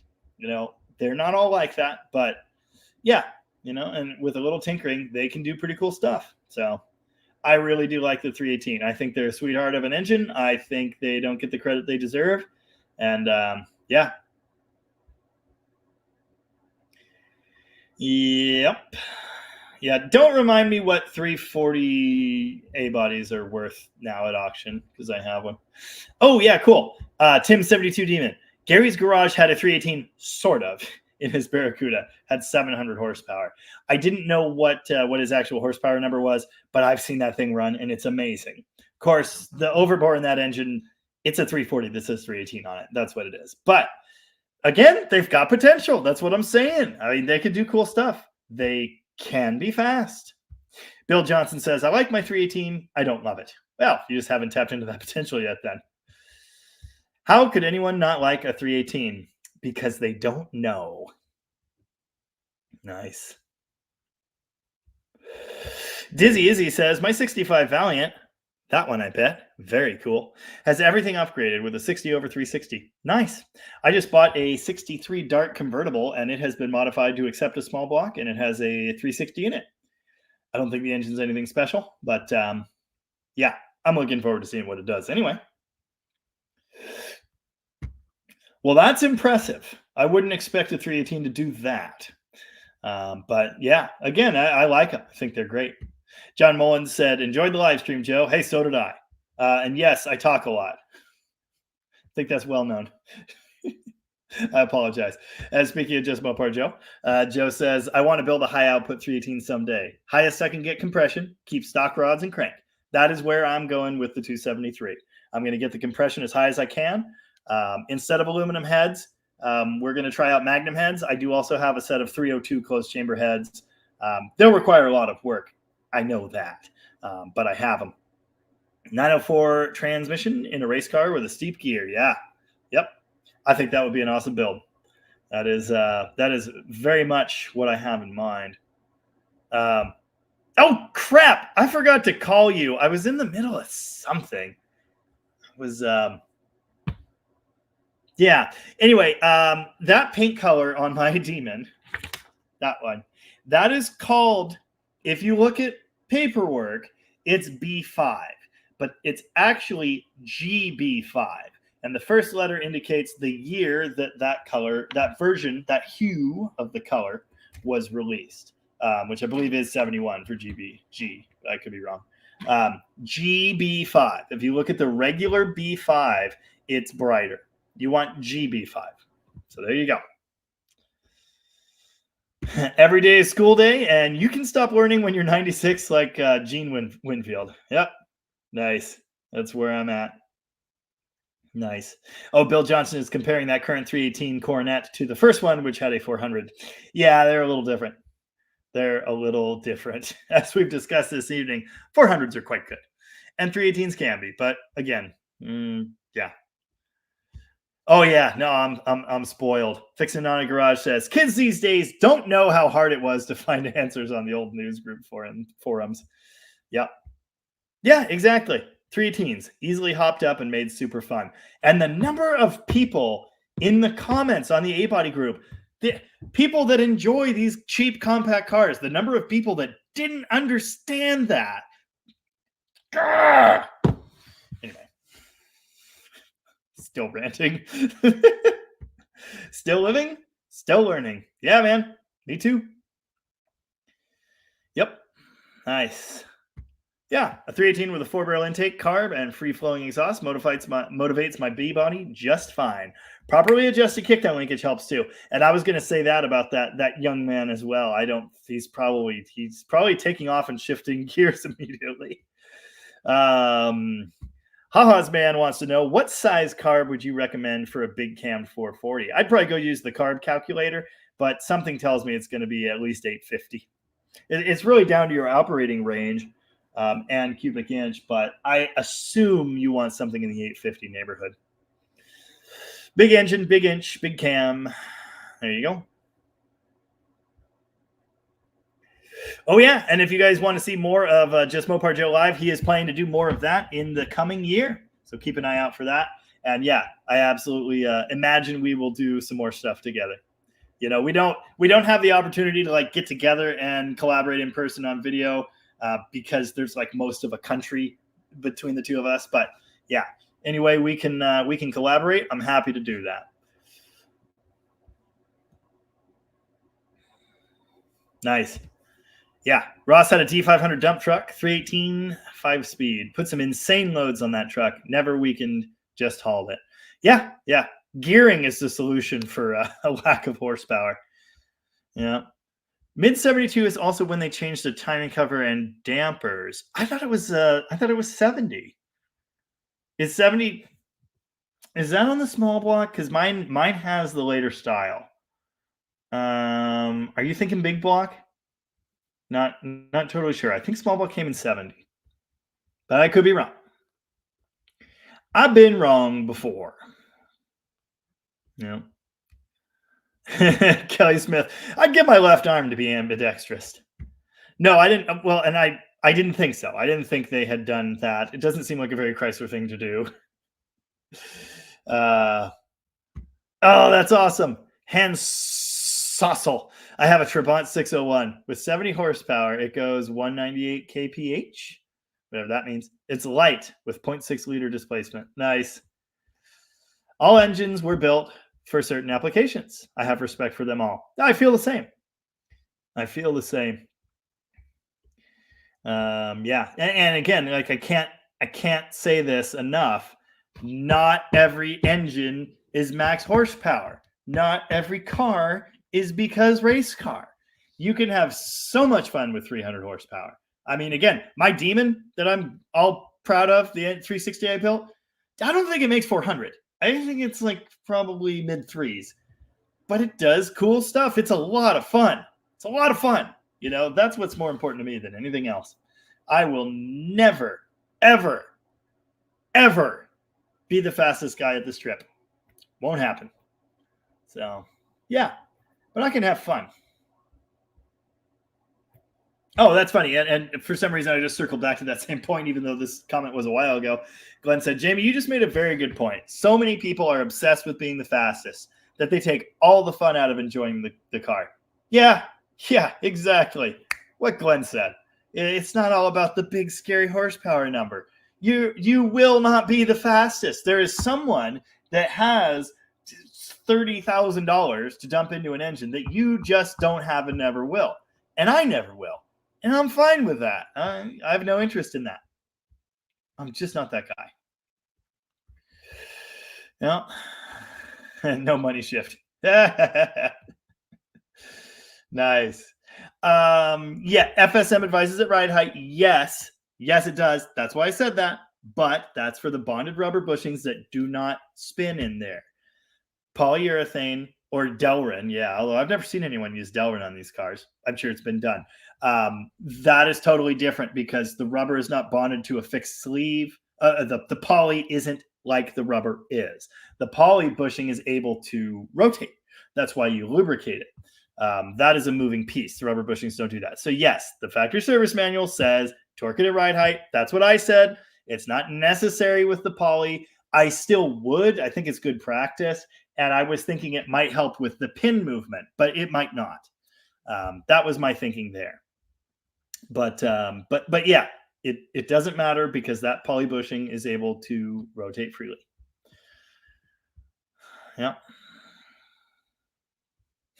Interesting. Orin Cahoon had 2 exhaust valves, same head, sync out of sight. Head was junk. Personally, I think motor was overheated. Marine 440. Interesting. Yeah. I've never seen it myself on a Mopar, except Slant 6. I've seen it on Slant 6, but I've seen it on Slant 6 heads that are supposed to have hardened valve seats. So figure that one out. Yep. Yeah, exactly. My dad has a 72 Duster with a 318 auto. It's not a ripper, but a heck of a cruiser without breaking the wallet. One of my bucket list cars, I want to have another one. I've had a couple, don't have any left, and now they're hard to find for some reason. 70 Swinger. And I don't care. A 340 4-speed would be great, but I don't need another one. My choice would be a 70 318 column shift automatic bench seat. That is the Swinger I want. It's got plenty of poop to be fun. My Swinger had a 318. It was great. I loved it. You know, I was in my my early 20s, and I was irresponsible enough with that. I mean, it was a good time, you know, and especially knowing what I know now, I can get him to do cool stuff, kind of. So, yeah, I think that's a great car. Yeah, yep, I agree. Now, here's the thing. And people were saying your engine's probably worn out, and they may have a point. I mean, what I would have said to this young man, which I did not say, is I usually don't do compression tests, but you should. Get your compression numbers, and if they're like in the 100 range, there's your problem. Yeah, I'm more inclined to think timing and full throttle. Fixing on a garage says exactly the same thing. Bad timing and janky throttles are what help whittle down the price of project cars for sale. Yep. When he sent me pictures of the setup on this car and all the hacked together wiring, that's when I was like, okay, I'll buy it. But I'm not giving you $2,500 for this hunk of garbage. I did a video, I think over a year ago now, called the 5-minute fix. And the 5-minute fix has made me more money and gotten me more credit as a tuning guy than anything else. And that is exactly what it is. Check the timing curve, check the idle speed, idle mixture, full throttle, kick down on a Mopar anyway. I've done it on plenty of cars, Fords, Chevys, you name it. Just make sure those things are set right and that it runs the best it can. Obviously, if you've got a mechanical problem, if your engine is just plain worn out, yeah, you're screwed. But usually it's because people kind of don't know what they're doing. But yeah, that's my video, the 5-minute fix. That was exactly the point. Man, what a difference. Full throttle and the right timing curve make. Yep. This was answered by someone else, but 70 Dodge with 383 Power Wagon, semi-rare 445, 4-speed. Will that bow housing work with the 833? No, it will not. They are totally, totally different.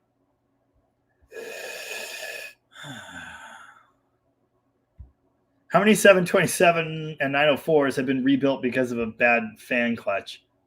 I don't know. I have no idea. Oh, Eric Rude says, I think there's a piston that wears open a bore for the lockup. Interesting. Yeah, I was thinking it's fluid pressure leaking into somewhere and it causes it to drag or something. But yeah, that's exactly what it leads to. Yeah. Rusty Fuel says, your head is straight. It's the earth that's crooked. Well, yeah, you're probably right. The world is round. Square don't fit at all. Nice.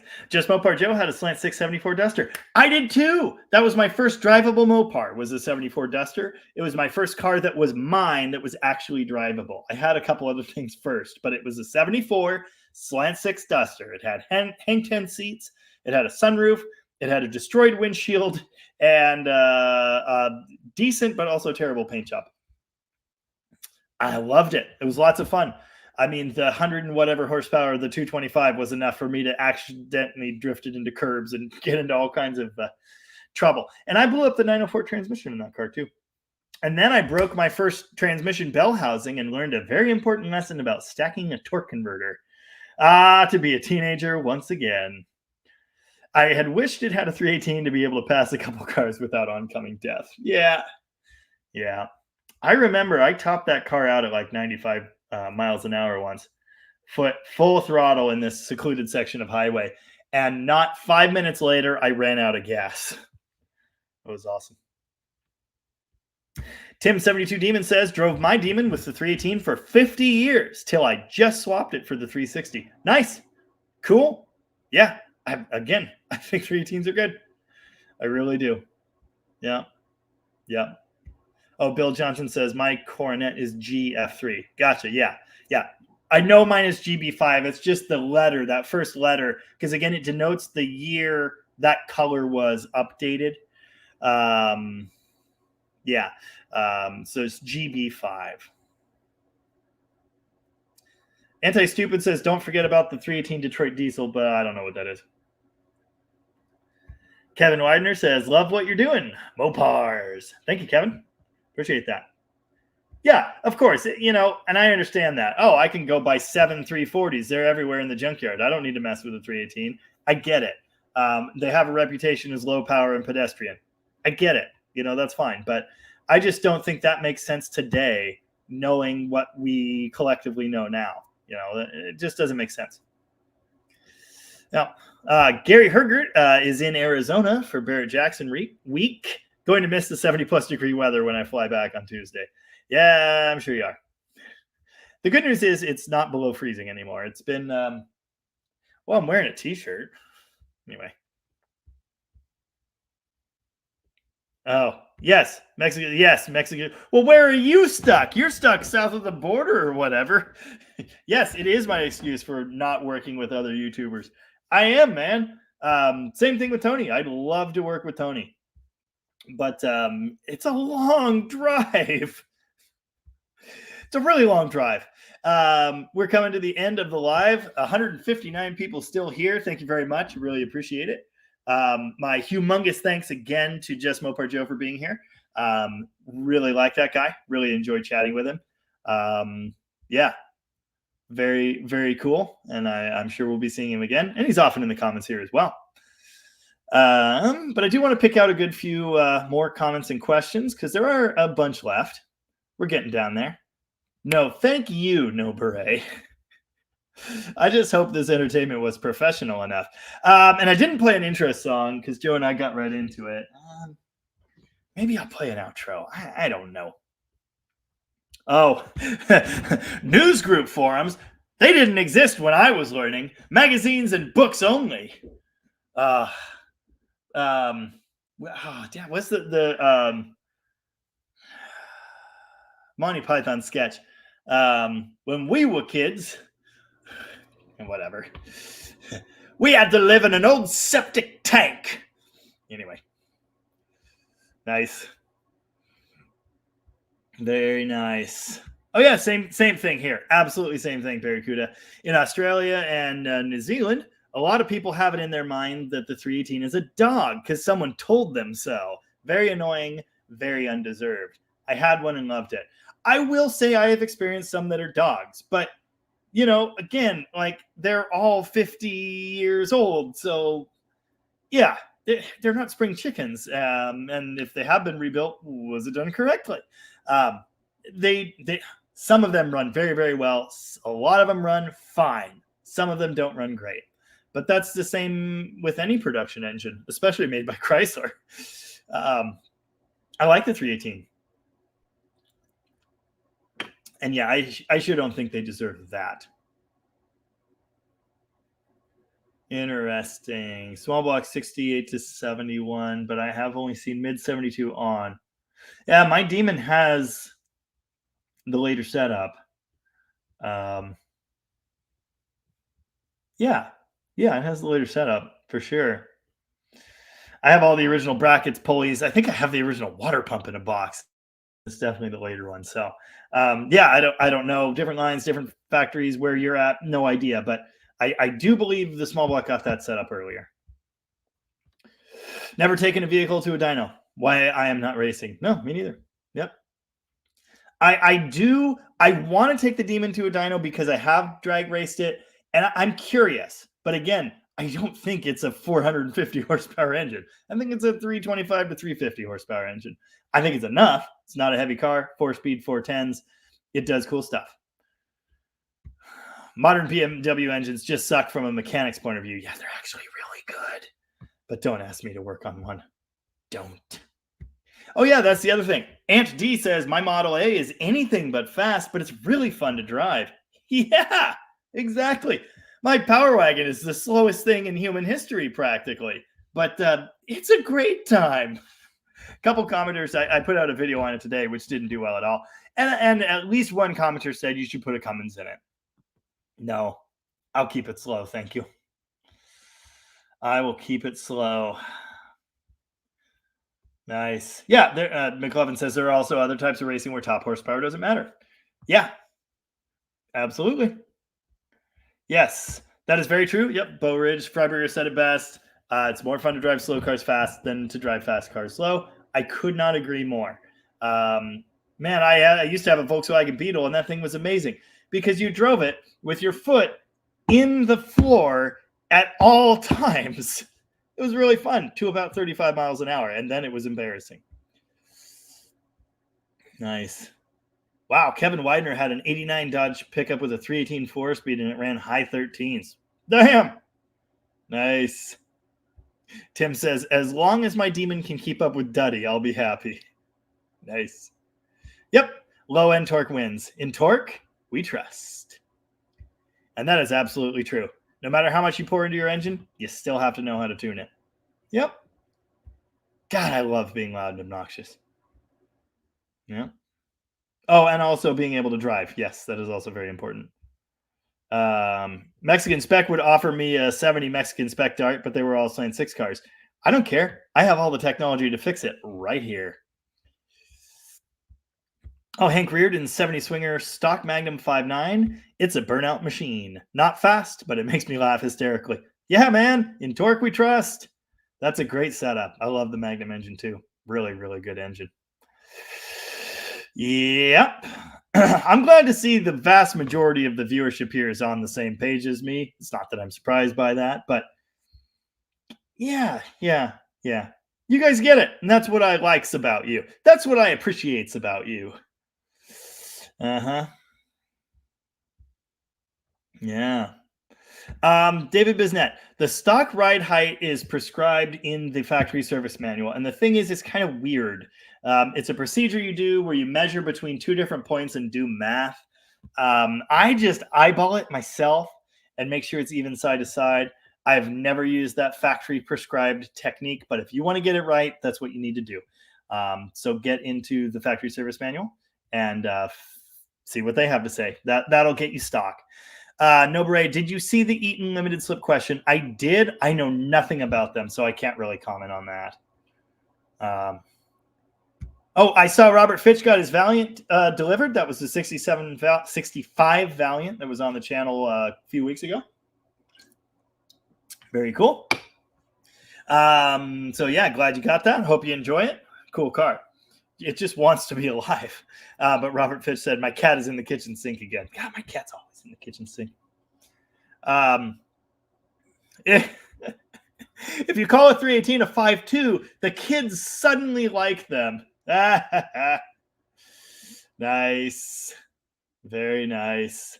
Did you check out Joe's Garage yet? Put the album on in the shop when no customers are around. I may have listened to songs off it, but not the whole album yet. No. Nice. Dale Magners liked the video on the Power Wagon, unlike most people. Hope to see more of it. You absolutely will. Kelly Smith said, play Wish You Were Here. I will try. We've been down that road before.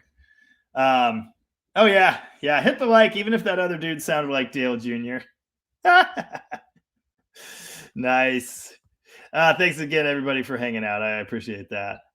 Nice. Old Iron. Used to see that name in here all the time. I know he's kind of got a life and stuff, but dropped in to say, hi, Jamie and all. I scored a Slant 6 D150 for $800 yesterday. It's rust-free, save for the fender wells, and everything works but the radio. Sell or keep it. If it's an 80s one, I really like those. They're nice running slants. I think they're good little trucks. It's up to you. I think it's probably a good thing. And Eric Rude says you only win the jackpot once a day. There you go. Yes, don't worry. There will be more Power Wagon stuff coming. Edward Poe, what an adventure. Yeah, I have bigger adventures planned for that truck. Yeah. Math, what's that? Nice. Yeah, a little too high in the front. That's your factory ride height. Nice. McLovin Garage wants to know, Toolbox Charger, where is that on your project list? It's actually getting done. I already sold it. I sold that car as part of buying my 68, sold it to my friend Tracy. He had it painted, new interior, new electrical, tons of stuff. Cart 70, you better watch it or she will ban you from the comments. She has authority. Anyway, yeah, I sold that car quite some time ago. The 440 has been broken in. I broke it back down. I put the valve springs in it, resealed the oil pan rear main, put it in the windage tray, got it all ready. I've got it mocked up with headers on the stand right now. I did the shift kit in the 727, first one I've ever done. It's damn near ready to go in the car. I have not been doing video on that project because honestly, it's kind of awkward. The owner's always around when I'm working on it. I will be doing an update video on that car. I put the performance package together for that 440, and I'm really excited to see what that's like. Again, not designed for maximum horsepower, but I think it's going to be cool. So yeah, looking forward to that. Unfortunately, it still has 2 9 gears. So for now, it's a little, yeah, not so good. Oh, JustMoparJoe said, thanks again, Jamie. Oh, absolutely. Look forward to next time. I've got a load of questions that I've been meaning to ask. An hour flew by. Yeah, I got more for you too, my friend. We'll get there. Oh, nice. Robert Fitch vacuumed all the rat poop out and ripped out the headliner. Good. That needed to happen. Confuse them with the metric system. Nice. Yes, I've been to the barber. My wife helped me cut my hair. She did all the hard work, but then I kind of touched it up a little bit because she just laughed at me and laughed. And then I did the old trim. Hell, I even shaved the unibrow. So there you go. Had to look good. Yeah, it's not Charles Manson. This is the band Indian Goat. Indian Goat's awesome. Feel free to look them up. Thanks, No Cool Garage. You have a great evening. Yeah, my sister caught that, and Cart 70 is going to get a timeout. Everybody's dropping out because it's after 8. They all turn into pumpkins. Thank you, Paul Steinberg. We'll see you next week. And again, we will have Rocket Tom on next week. Goats are us. Ciao, Rich Jordan. Thanks for being here. Let's see. I really wanted to do Wish You Were Here with Donnie when he was here because, yeah. I can't do both parts at once. Yeah. Maybe I can't do anything.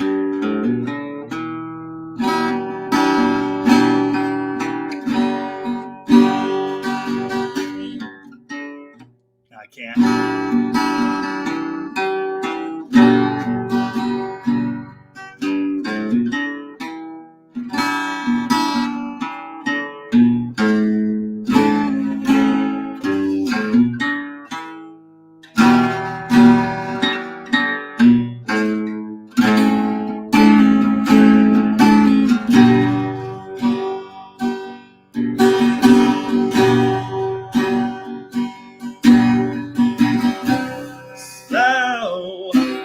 you think you can tell heaven from hell, blue skies from pain? Can you tell a green field from a cold steel rail? Smile from a veil. Do you think you can tell? Did they get you to trade your heroes for ghosts, hot ashes for trees, hot air for a cool breeze, cold comfort for change? Did you exchange walk on by the wall for a lead role in a cage?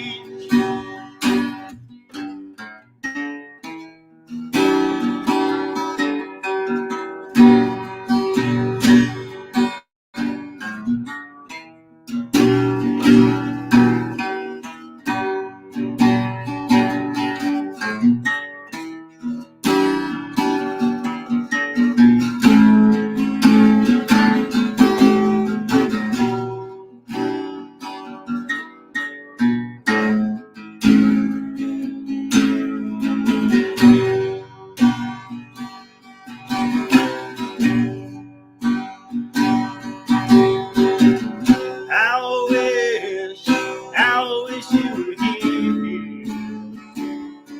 We're just two lost souls living in a fishbowl, year after year,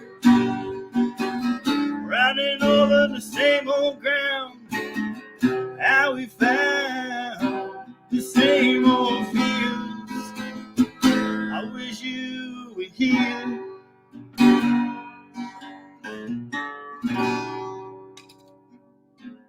That was better than last time. Ow. If the copyright gods didn't nuke me from orbit, you're better than the band at my bar. Nice, nice. I don't know that one. All right, fine. Super fast, super fast. I'll PT you next time, BCC Photech. Thanks, everybody, for being here. Really appreciate that. Nice. Oh, JustMoparJoe used to actually be able to play that intro. Nice. I prefer to play the lead, but I can't do both. Oh, well. That's fine. Tom's going to be on next week, so I don't know. We'll see. Oh, awesome. All classics. I would love to have you on sometime. That'd be great. Yeah, that'd be really cool. Let's talk. You got my messenger. I will say it's been I've had a guest every week.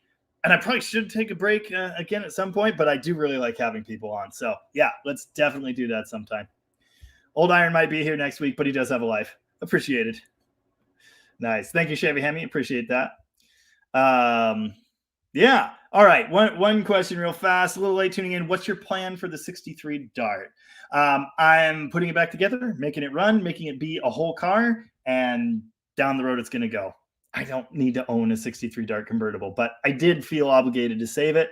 I'm going to do the best I can with what I got. It's got nice back seat, decent front seats, floor shifter conversion. It's got a lot of good stuff going for it. So it'll make a great car for somebody that actually wants to replace a convertible top.